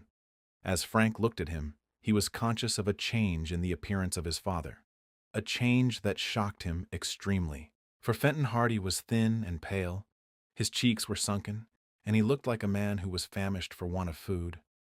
Frank opened the door a little wider and tiptoed into the room. Joe followed quietly. They knew that there was danger of the smugglers returning at any moment. They knew that they must work swiftly and quietly if they were to effect the release of their father. A slight sound attracted Fenton Hardy's attention, and he slowly turned his head. When his gaze rested on the figures of the two boys who were stealing across the floor toward him, he almost uttered an exclamation of amazement, but he managed to check the involuntary utterance, although his face lighted up with relief. Quickly, the Hardy boys reached his bedside. Frank drew out his pocket knife and, without a word, without even a whisper, began to hack at the ropes that bound his father. But the knife was dull and the ropes were heavy. Joe had lost his knife in the water soon after they had left Bayport, and although he searched about the room, he was unable to find one, so he set himself to the laborious business of trying to untie the knots. Every moment was precious. At any second, the boys knew, they might hear the footsteps of the approaching smugglers. They worked with frantic caution, working against time. Frank hacked at the ropes, but the dull blades seemed to make little progress. Joe fumbled at the obstinate knots until his fingernails were broken, but he could scarcely loosen the strands. Minutes passed, slowly and agonizingly. Fenton Hardy could give no assistance. He had to lie there in silence, not daring even to encourage the lads by a whisper. The silence was broken only by the heavy breathing of the two boys, by the scarcely audible sound of the knife against the ropes. At last the knife cut through one of the ropes, and Fenton Hardy's feet were free. Frank pulled the ropes away, but a loose end fell on the floor with a light sound. Slight as the noise was, it seemed to them almost deafening, in view of the necessity for silence. Desperately, Frank prepared to set to work to cut through the ropes that bound Fenton Hardy's arms. And even as he reached over with the knife, they heard a sound that sent a thrill of terror through them. It was a heavy footstep beyond the door through which the smugglers had recently disappeared. Someone was approaching the underground room. Frank strained at the knife, but the ropes were stubborn. The dull blade made little impression at first, but at last the rope began to give, and finally, as Fenton Hardy gave a mighty effort, it snapped and the detective was free. But the footsteps on the stairs had drawn nearer, and it was followed by others. The smugglers were returning. "Quick!" whispered Frank as he flung the ropes aside. I can't! Hurry!" gasped out Fenton Hardy. "I've been here too long." He could hardly utter the words. His face showed his exhaustion. "But we've got to hurry, Dad," came excitedly from Frank. "See if you can't make it." I'll do my best," returned his father. "If those fellows come back, let's fight for it," put in Joe desperately. "You bet we'll fight," answered Frank in a voice that meant a great deal. Fenton Hardy got to his feet as hastily as he could, but when he stood up on the floor he reeled and would have fallen had not Joe grasped his arm. He had been lying bound to the cot for so long, and he was so weak from hunger that a fit of dizziness had attacked him. It soon passed, however, and the three hastened toward the door through which the Hardy boys had entered.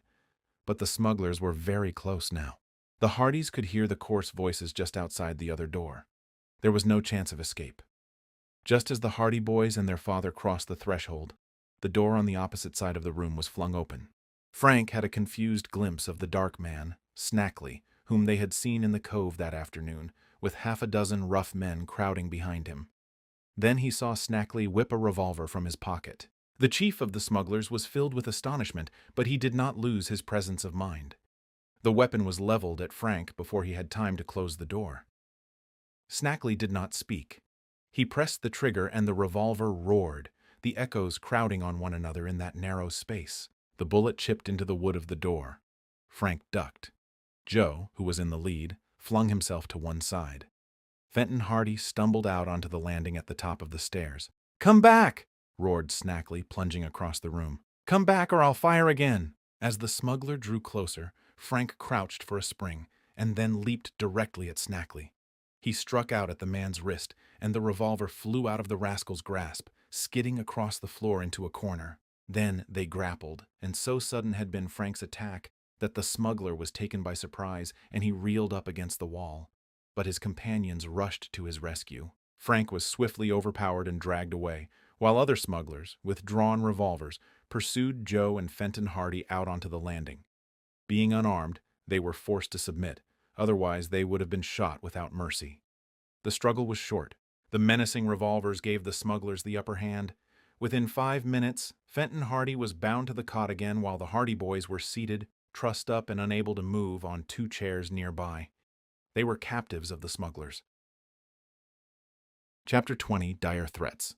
Snackley, once he had recovered from his first consternation and surprise, was in high humor. "Just in time," he chuckled, rubbing his hands with satisfaction. "Just in time. If we'd been a few minutes later, they'd have been away from us altogether." The Hardy boys were silent. They were sick with disappointment. It had seemed that escape was certain, and then, in a twinkling, the tables had been turned, and now they were all worse off than they had been before. "What will we do with them, Chief?" asked one of the men. The voice sounded familiar to the boys, and they looked up. Not altogether to their surprise, they saw that the fellow was none other than Redhead, whom they had seen at the Palooka place the day Frank discovered his father's cap. "Do with them?" exclaimed Snackley. "That's quite a problem. We have 3 on our hands now, where we had only 1. We have to make 3 people keep their mouths shut instead of only 1. We have 3 people to keep guard over now." "We ought to do what I wanted to do in the first place," declared Redhead doggedly. "As long as Hardy is alive, he's dangerous." "You mean we should get rid of him?" "Sure, we ought to get rid of him, and get rid of those boys of his, too." "That's easier said than done," returned Snackley, but with a sinister look at the man on the cot. "I should think you had enough on your conscience already, Snackley," exclaimed Fenton Hardy. "But I suppose you're hardened enough for anything," he added bitterly.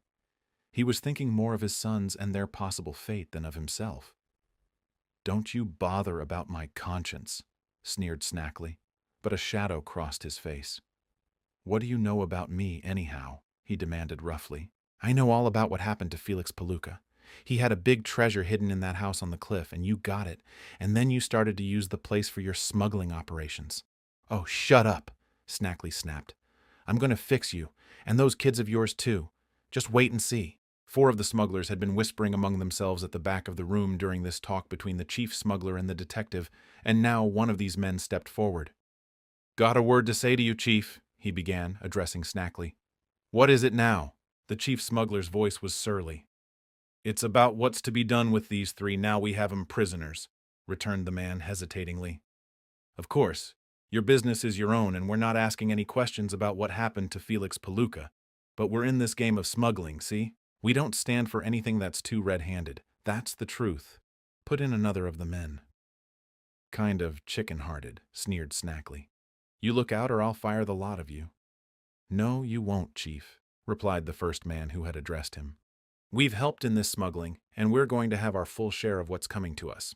We've got another plan about those 3 prisoners," put in a fellow who had not yet spoken. "I think it would work out grand." "What plan?" questioned the chief smuggler briefly. "We've been talking about Li Chang." "What about him?" "Turn him over to Li Chang. He's sailing back to China in the morning. Have him put on board his ship." Snackley scratched his head for a moment. Evidently the idea caught his fancy. "Not bad," he muttered. "I hadn't thought of Li Chang." "Yes, he'd be able to look after them. He'd see to it that they never returned, and he grinned grimly. He'd probably dump 'em overboard before they got to China at all," declared Redhead smugly. "Li Chang doesn't like to feed passengers if they can be got rid of. So much the better. We won't be responsible. Leave it to Li Chang. The old villain would just like to have 3 white men in his power. He'll attend to them." Snackley reached over and picked up the document from the floor, where it had fallen in the struggle. He glanced at it, and then tore it into pieces. "We won't need this. You've lost your chance, Hardy. If you had signed it, you would have been free by now. But you'll never be free. Not with 3 of you knowing our secret. It's too risky. You'll all be turned over to Li Chang. He brought in a little cargo this week, and his ship is to sail in the morning. You will go with him." Fenton Hardy was silent. He had resolved not to plead for his own safety. "Well," said Snackley, "haven't you anything to say?" "Nothing. Do as you wish with me. But let the boys go." "We'll stick with you, Dad," said Frank quickly. "We sure will," added Joe. "You certainly will," declared Snackley. "I'm not going to let one of you have the chance of getting back to Bayport with your story." The chief of the smugglers stood in the center of the room for a while, contemplating his captives with a bitter smile. Then he turned suddenly on his heel. "Well, they're safe enough," he said to Redhead. "We have that business with Burke to attend to. You two," he said, speaking to 2 of his men, "had better go down to the cove and take the rowboat out. Signal to Li Chang that we need the motorboat sent in at once. The rest of you come and help load Burke's truck. If any nosy policeman came along and found it in the lane, we'd be done for." "How about them?" asked Redhead, indicating the prisoners. "They're safe enough. But I guess we'd better leave one guard anyway. Malloy, you stay here and keep watch." Malloy, a surly and truculent fellow in overalls and a ragged sweater, nodded and sat down on a box near the door. This arrangement seemed to satisfy Snackley, and after warning Malloy not to fall asleep on the job and to see to it that the prisoners did not escape, he left the room, followed by Redhead and the other smugglers, with the exception of 2 who left by the other door. Their footsteps could be heard as they went down the flight of stairs leading to the bottom of the cliff. A heavy silence fell over the room after the departure of the smugglers. Malloy crouched gloomily on the box, gazing blankly at the floor. The butt of a revolver projected from his hip pocket. Frank strained against the ropes that bound him to the chair, but the smugglers had done their task well. He could scarcely budge. "We're done for, I guess," he heard Joe say. Frank seldom gave up heart, but this time he could see no ray of hope. "I'm afraid so. Looks as if we'd be with Li Chang by morning. But we don't want to go to China, Frank. We may never get to China, Joe. Didn't you hear what they said? For all we know, that rascally Chinaman, whoever he is, may heave us overboard when he gets well out in the ocean." "You fellows shut up," growled Malloy. "Shut up, I tell you, or I'll make it hot for you." And he tapped his revolver suggestively. After that, an ominous silence fell between the prisoners. Frank and Joe were downhearted. It looked as if their fate were sealed. Chapter 21. Quick Work. The Hardy boys glanced over at their father on the cot. To their surprise, they saw that he was smiling. Frank was on the point of asking him what he found in the situation to smile at when he caught a warning glance. He looked over at the guard. Malloy was not bothering with the prisoners. He was not even looking in their direction. Instead, his head was already beginning to nod, as though he were going to sleep. Snackley had made a poor selection when he chose Malloy as guard. The man had been up the entire previous night helping bring in the shipment of smuggled goods from Li Chang's vessel, and he had had no sleep that day. He was very tired. Sleep stole upon him without his being aware of it. Several times he straightened up and rubbed his eyes, but eventually he would bow his head again and give in to the luxury of a little doze. In the meantime, Mr. Hardy was busy. He had profited by his previous experience. When the smugglers seized him and attempted to tie him to the bed for the second time, he had made use of a trick frequently employed by magicians and professional escape artists who guarantee to escape from ropes and straitjackets. He had expanded his chest and held his muscles rigid, keeping his arms as far away from his sides as possible, so that later, when he relaxed, he found that the ropes did not bind him as tightly as his captors had intended. This gave him a small leeway. He found that the ropes were especially slack about his right wrist, so he began to work laboriously to free himself. For a long time he thought it would be impossible, and the rope chafed his wrist, but at last he managed to slide his hand free. Joe and Frank watched this performance with amazement, and new hope came into their eyes as they saw their father slowly groping for one of the knots. The detective fumbled at it for a while. It was slow work, for he had but one hand free, but in their haste the smugglers had not tied the knot as firmly as they should, and before long Fenton Hardy had loosened it to such an extent that soon the ends of the rope fell away. His arms were now free, so he braced himself against the sides of the bed and struggled to release his feet. They had not been bound so securely, being simply tied down under one strand of rope about the cot, and after silently struggling for a few minutes, he was able to work his way free. The detective's next move was to take off his boots, which he did swiftly and quietly, placing them noiselessly on the bed. Then he crept out onto the floor and began to steal over toward the guard. Malloy was half asleep, but the detective had not gone more than 2 yards before a slight sound, a slight creaking of the floor, warned the guard that something was amiss. He turned, blinking. A look of intense amazement crossed Malloy's face, and he opened his mouth to yell for help. But Fenton Hardy leaped across the intervening space and hurled himself upon the smuggler before the guard had time to utter more than a muffled gasp. He clapped one hand over Malloy's mouth and bore the guard to the floor, where they rolled over and over in a desperate and silent struggle. Although Fenton Hardy was weakened by his imprisonment and privation, and although the smuggler was strong and wiry, the detective had the advantage of a surprise attack, and Malloy had no time to collect his faculties. Joe and Frank watched the battle in an agony of suspense. It was, they knew, their last hope. Fenton Hardy still kept his hand over the other man's mouth, although Malloy was gasping and gurgling and making frantic efforts to call out for help. The detective dug his knee into Malloy's stomach, and when the smuggler tried to wriggle out of the way, he snatched for the revolver. Their hands closed about the butt of the weapon at the same instant. The struggle was short and bitter. Malloy tugged at the revolver, trying to draw it from his pocket. Fenton Hardy dug his knee sharply against the man, and Malloy loosened his grasp with a groan of pain. The detective snatched the revolver free and then flung himself back, leveling the weapon at Malloy. "Not a word out of you," he whispered. Malloy's hands rose in the air.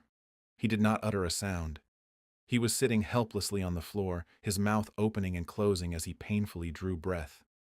He was beaten. The detective spied a knife in a leather sheath at the smuggler's belt, so he reached forward and seized the weapon. Then, still keeping Malloy covered with the revolver, he walked slowly backward until he reached Joe's side. Without removing his eyes from the smuggler, Fenton Hardy bent down and sliced at the ropes that bound his son. The knife was sharp, and the ropes soon fell apart. Joe leaped from the chair, casting aside the rope ends, and took the proffered knife.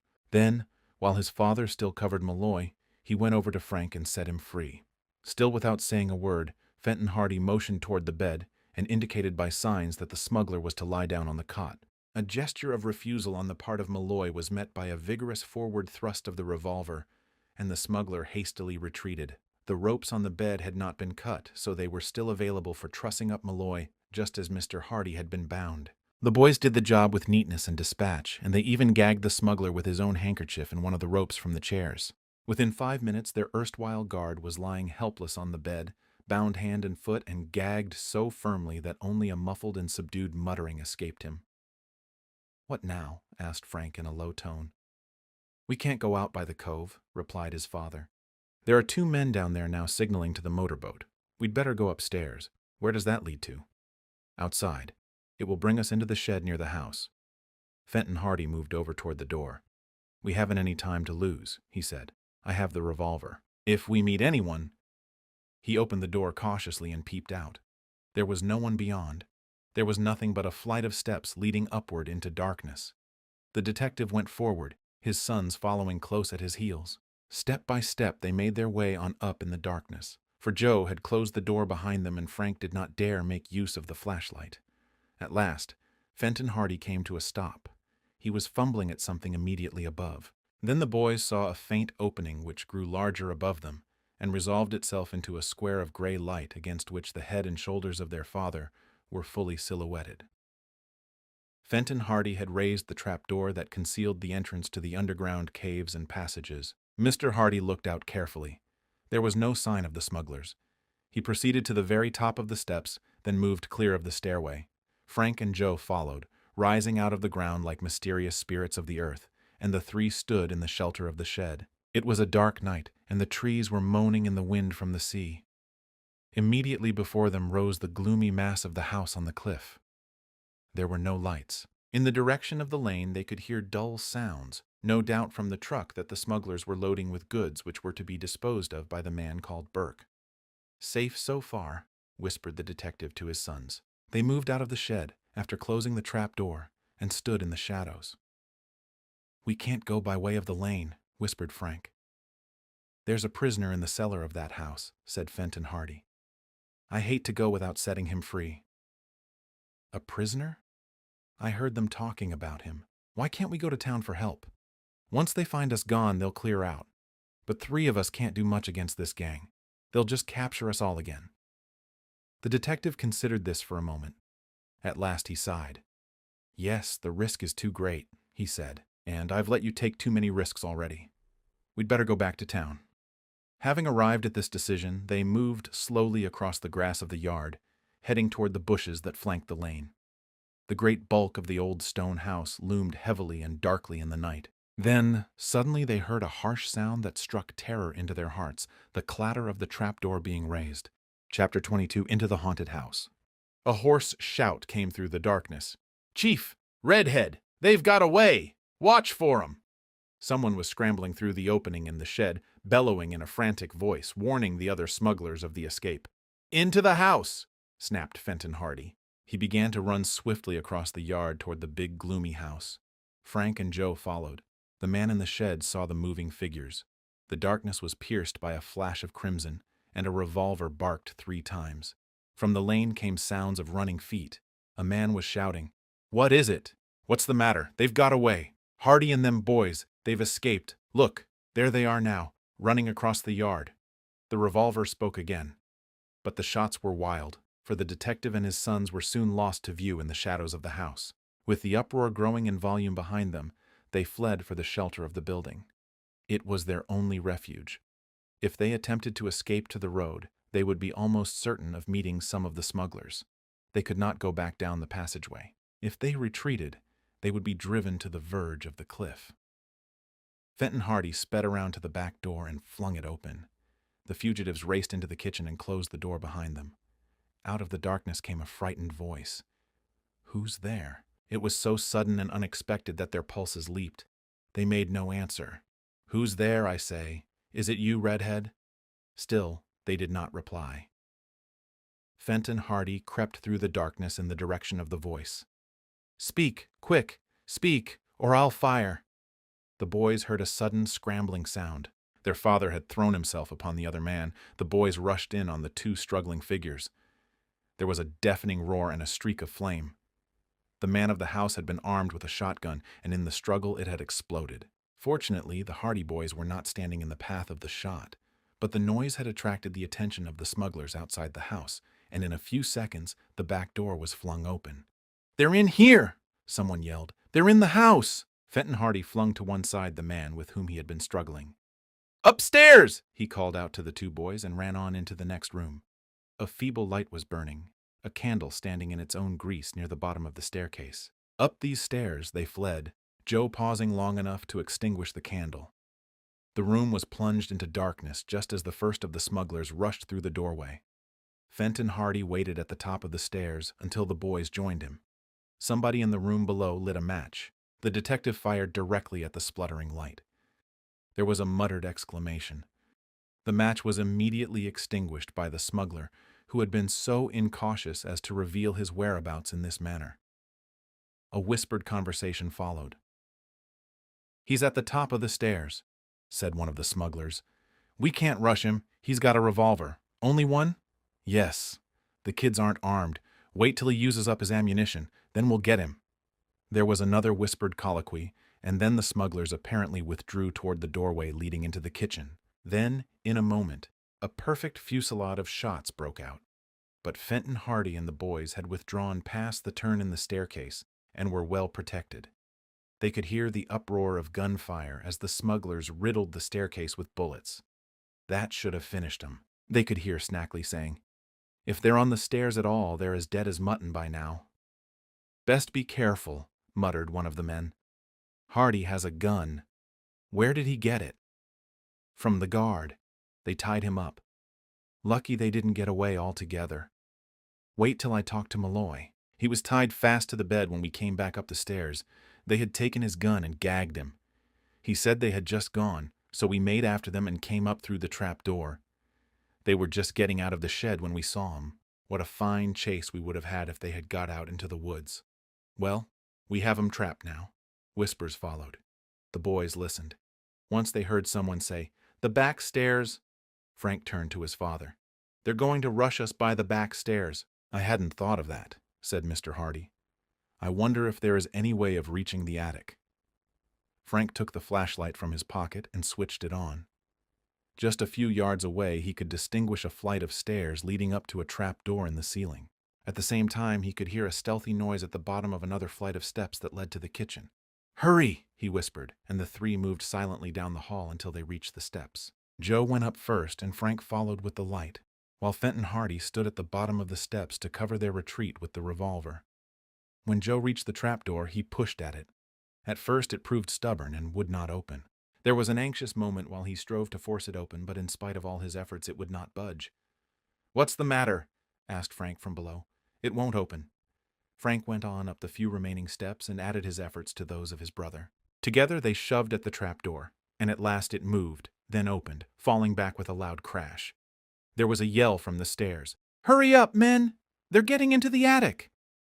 A rush of thudding footsteps followed as the smugglers raced up the steps. Joe scrambled through the opening and Frank followed.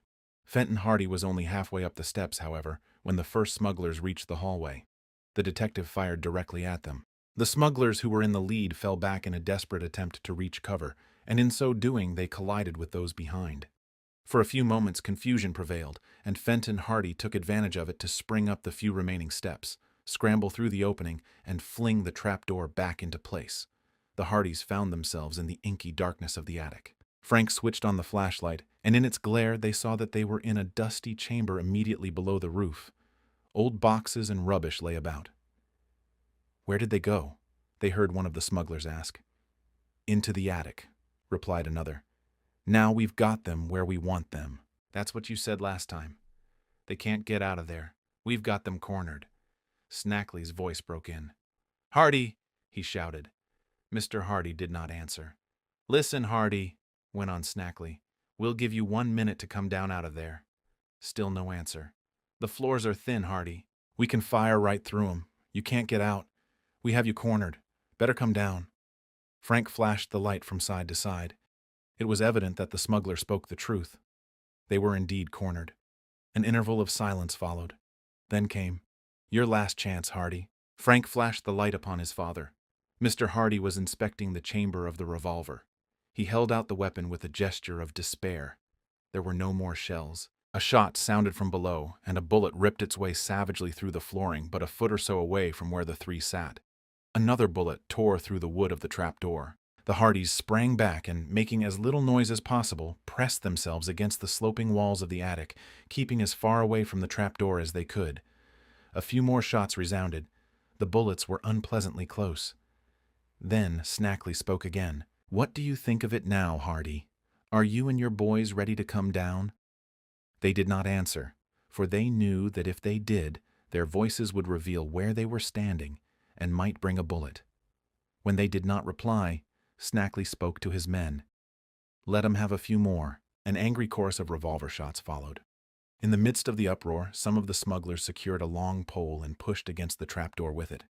Before those above could avert the danger, the trapdoor was flung wide open. It fell back with a crash. A hand appeared through the trapdoor, holding a revolver, and then the head and shoulders of one of the smugglers followed. He peered into the darkness, holding the weapon in readiness. Someone had switched on a light in the hall so that the man's figure could be clearly seen. "Come out of it," he snapped, pointing the revolver directly at the dim figure of Frank. "Come out of it, or I'll shoot." Further resistance was useless. With sinking heart, Frank advanced toward the edge of the opening in the floor, while Joe and Fenton Hardy followed, with arms upraised. The smuggler backed his way down the steps, still keeping them covered, until he reached the bottom of the stairs. The Hardys descended, conscious of an array of leveled revolvers that covered every movement. They saw Snackley standing in the forefront of the crowd. They were captured again. Chapter 23. Rescue. Snackley stepped forward. "So," he sneered, "you pretty nearly got away with it, didn't you?" The captives did not answer. They were sick with disappointment.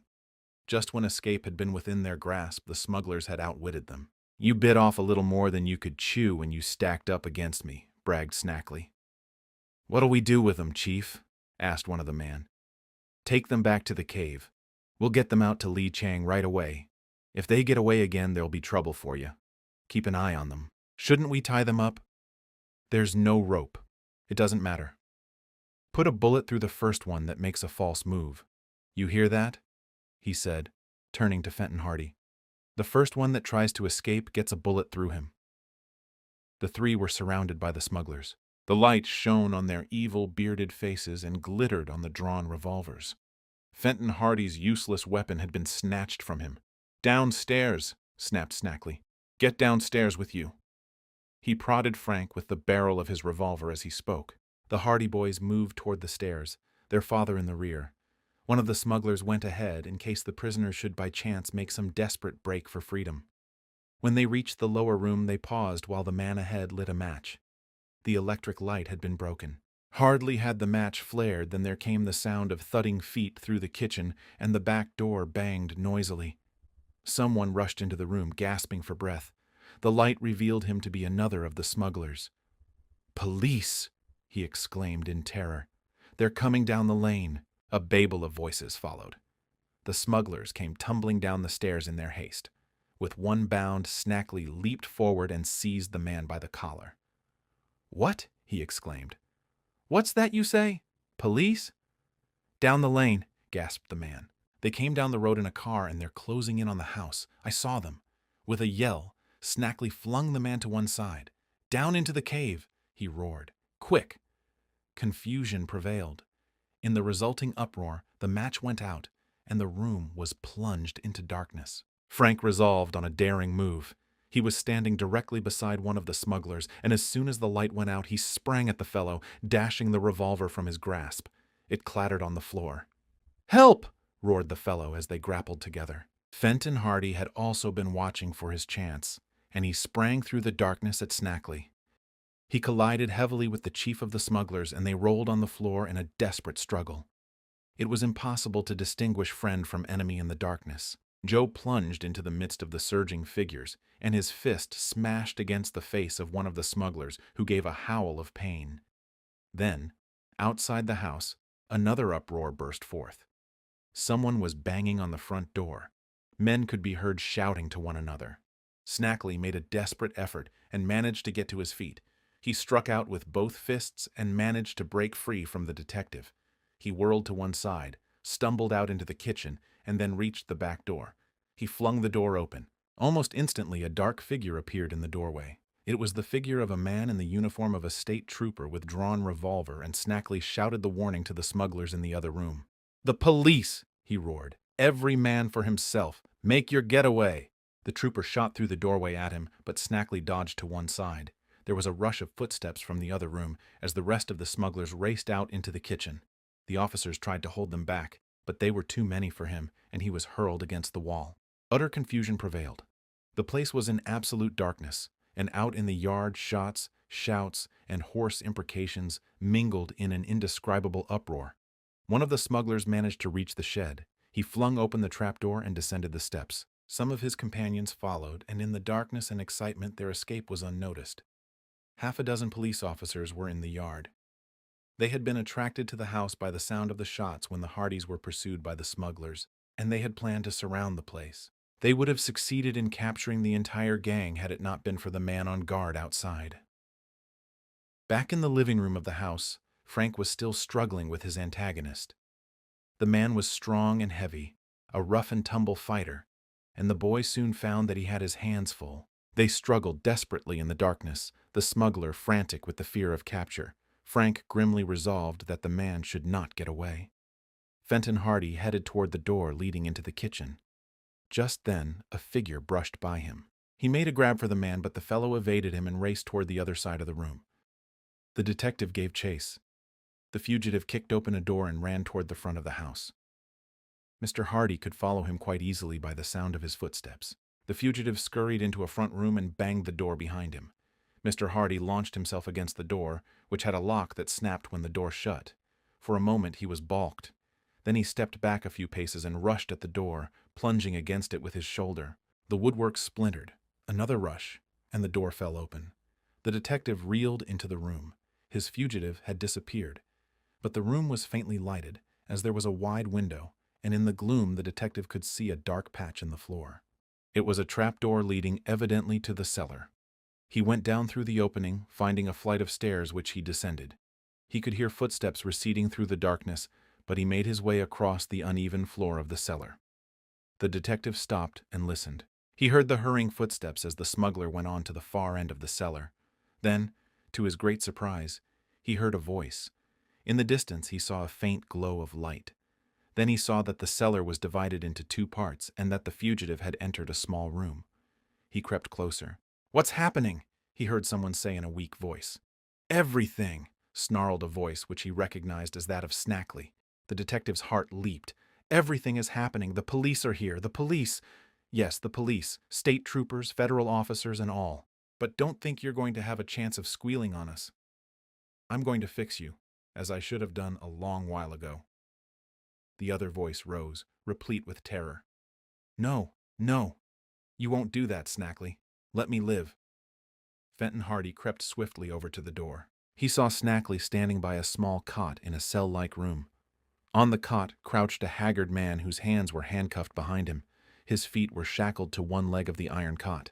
Snackley, with a grim look of cruelty on his face, was raising a heavy club he had picked up. There was no time to lose. The detective sprang through the doorway. He plunged at Snackley just as the smuggler raised the club to strike. Snackley reeled against the wall, with Fenton Hardy at his throat. Desperately, the smuggler tried to raise the weapon, but the detective had seized his wrist. They swayed to and fro, stumbling about on the muddy floor. Mr. Hardy had the advantage in that he had taken Snackley by surprise. He pinned the smuggler against the wall, twisting his wrist. The club fell to the floor. Snackley plunged forward, and they lost their footing, rolling about in the mud. Suddenly, Fenton Hardy wrenched his arm free, sprawled over, and managed to seize Snackley's revolver. He pressed it against Snackley's side. The smuggler gave in. He flung his arms above his head. "I'm licked," he muttered sullenly. They got slowly to their feet, Fenton Hardy keeping a watchful eye on the captive. Upstairs, they could hear the uproar continuing as the police still gave battle to the smugglers. "Upstairs," snapped the detective curtly. Without taking his eyes off Snackley, he said to the man on the cot, "We'll come back for you later, Mr. Jones." Chapter 24. The Roundup. The Hardy boys in the meantime were in the thick of the struggle. Frank fought desperately with the smuggler he had assailed in the living room of the house, while Joe raced across the yard toward the trapdoor leading to the underground caves. He found that although 3 of the smugglers had been captured by officers in the yard, and that as many more were fighting to escape, none of the police had as yet learned of the trapdoor down which some of the men had disappeared. With a shout to a nearby officer who had just succeeded in clapping the handcuffs on one of the smugglers, Joe made his way down the stairs. He heard the officer running over to the edge of the trap and saw the gleam of the flashlight. "Some of them got out this way," Joe shouted back to the officer. The man called to one of his companions, and then footsteps clattered on the stairs as Joe went on. He reached the door that opened into the chamber where his father had been a prisoner, but on entering the room he found it empty. There were evidences of hasty flight, and the door on the far side of the room was wide open. "Secret passages, eh?" exclaimed one of the officers as he came into the room. He was a state trooper in uniform. Joe led the way out through the opposite door and down the stairs that led toward the bottom of the cliff.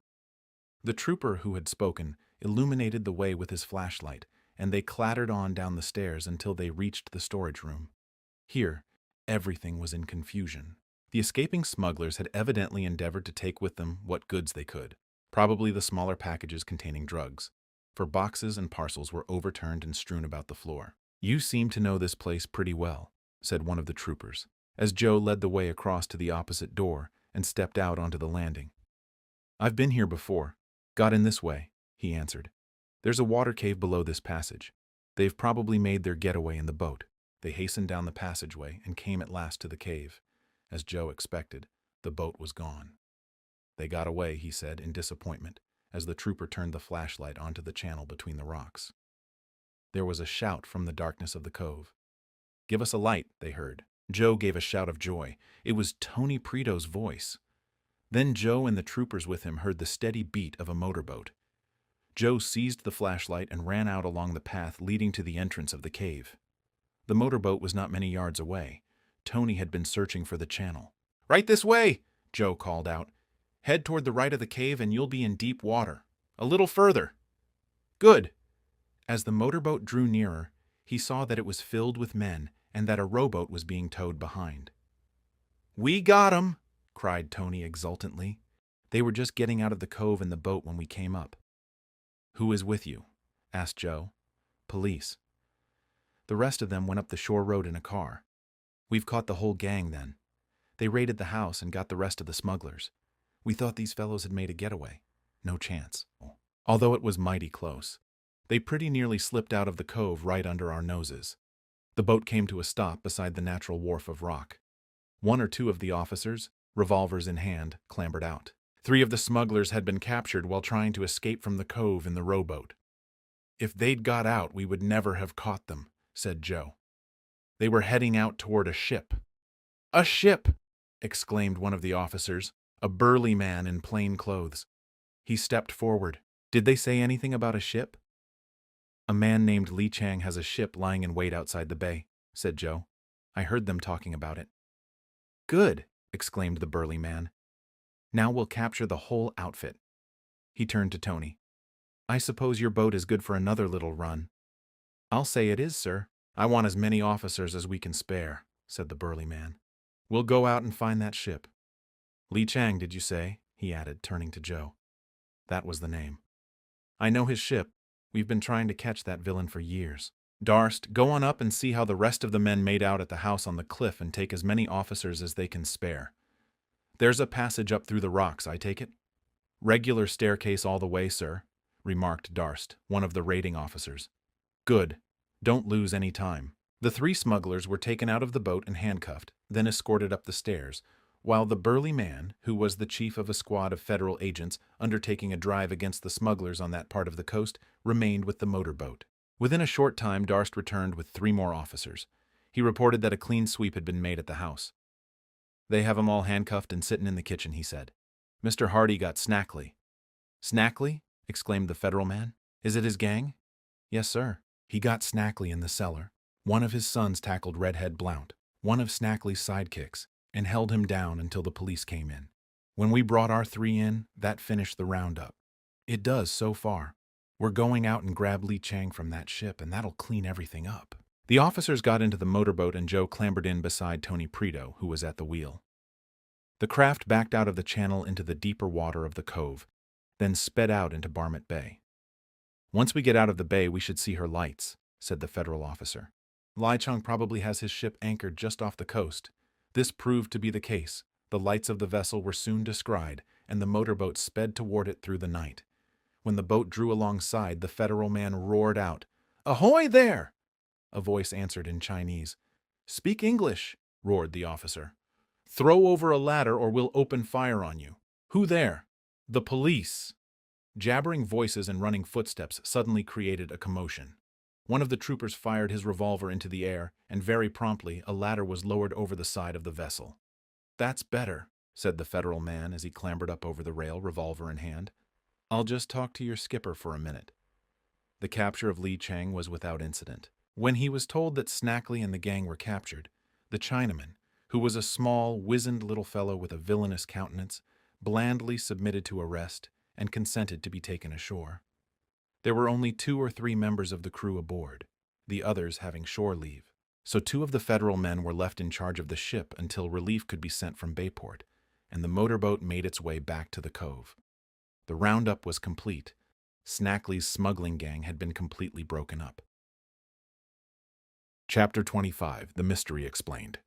The Hardy boys were the heroes of Bayport when the news of the capture of Snackley and his men spread throughout the city next day. As for Tony Preto, he was the envy of all the chums of the 2 lads. Tony had all the luck, bemoaned Chet Morton, as the boys were all sitting in the barn back of the Hardy home next afternoon. This barn, which had been fitted up as a gymnasium, was a meeting place for the lads on occasions of importance. "We had to have a motorboat," said Frank. "Believe me, I was wishing more than once that the whole crowd was along." "And you'll get the reward for capturing Snackley?" asked Phil Cohen. "Not all of it. Dad gets half. Joe and I split the rest. You haven't any kick coming." "What's going to happen to Snackley?" "He'll probably go to the electric chair," answered Frank soberly. "Why?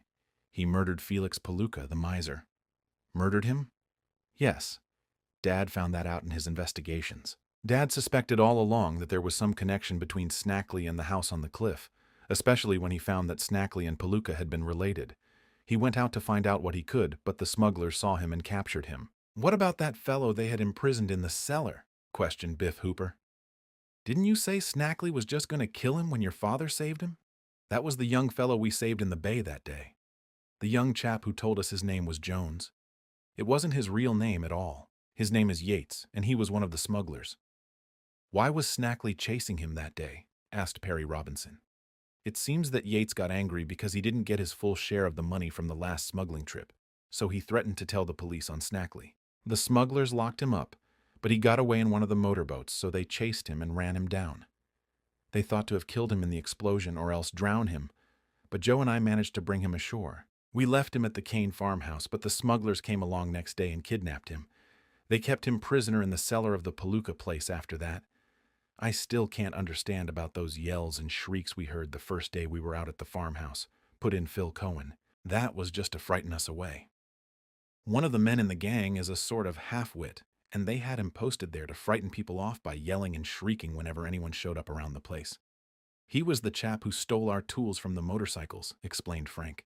But after our visit there, added Joe, they thought it was too dangerous and that there might be an investigation, so they put Redhead and his wife and one of their men there to pose as renters of the place.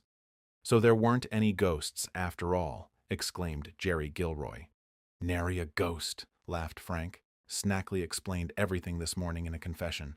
The whole gang is locked up, even to Lee Chang. Yates, the young fellow they had kept prisoner so long, told the whole story first. He turned state's evidence and told how long the smuggling had been going on, how Snackley had made use of the house on the cliff after killing Palooka, how he fixed up the tunnels in the cliff. He told everything. It seems that Palooka had the smuggling idea in the first place, and he spent years fixing up those caves and tunnels. When everything was ready, he called in Snackley, but Snackley didn't like to share with anyone who had a right to a voice in the affair, so he killed the old man, took his money, and brought the smuggling gang in there. Yates told all that? He told so much of it that Snackley saw there was no use bluffing any longer, so he admitted the whole story. Gosh, sighed Chet. Just my luck. I was there in time to get scared to death by that half-wit, and there in time to get bawled out and chased off the farm by Redhead and his wife, but I missed out on all the fun at the last. Not much fun about it, declared Joe. It didn't seem funny to us when the smugglers caught us in the cave just as we were getting Dad free. And it wasn't any fun hiding in that attic with the bullets coming through the floor, 19 to the dozen, added Frank. I thought every minute was going to be my last. No, I guess it wasn't any too funny then, admitted Chet. You deserve every cent you get out of the reward. We'll treat the whole gang to a feed as soon as we collect, Joe promised. We, shouted Chet, turning a handspring. Now you're talking. The Hardy Boys kept their word. Soon after they had received their share of the reward, which was presented to them with many glowing words and congratulations from the federal authorities who had long been trying to put Snackley behind the bars, they gave a dinner in the barn that eclipsed any similar feat in the history of Bayport. I hope the Hardy Boys solve a mystery every week, said Chet as he confronted his third dish of ice cream. And I hope they celebrate every success the same way. The Hardy Boys were not destined to solve a mystery every week, but it was not long before they were plunged into a maze of events which were fully as exciting as those which led to the finding of the Tower treasure and those that followed their first visit to the house on the cliff. The story of their adventures will be told in the next volume of this series called The Hardy Boys, The Secret of the Old Mill. Tony Preto, conscious of the envying glances of the other lads because he had participated in the eventful climax to the mystery of the house on the cliff, scooped up the last of his ice cream and said, "Once I wanted my father to buy an automobile and he bought a motorboat instead. Now he wants to sell the boat and buy an automobile. Just let him try it. That boat gave me more fun in one day than I'd ever had since we came to the States." This concludes the end of the story. Thank you for listening to Classic Audiobooks Library. To hear more free stories like this, be sure to subscribe and turn on notifications. We hope you'll join us again for more timeless stories and original works. Until next time.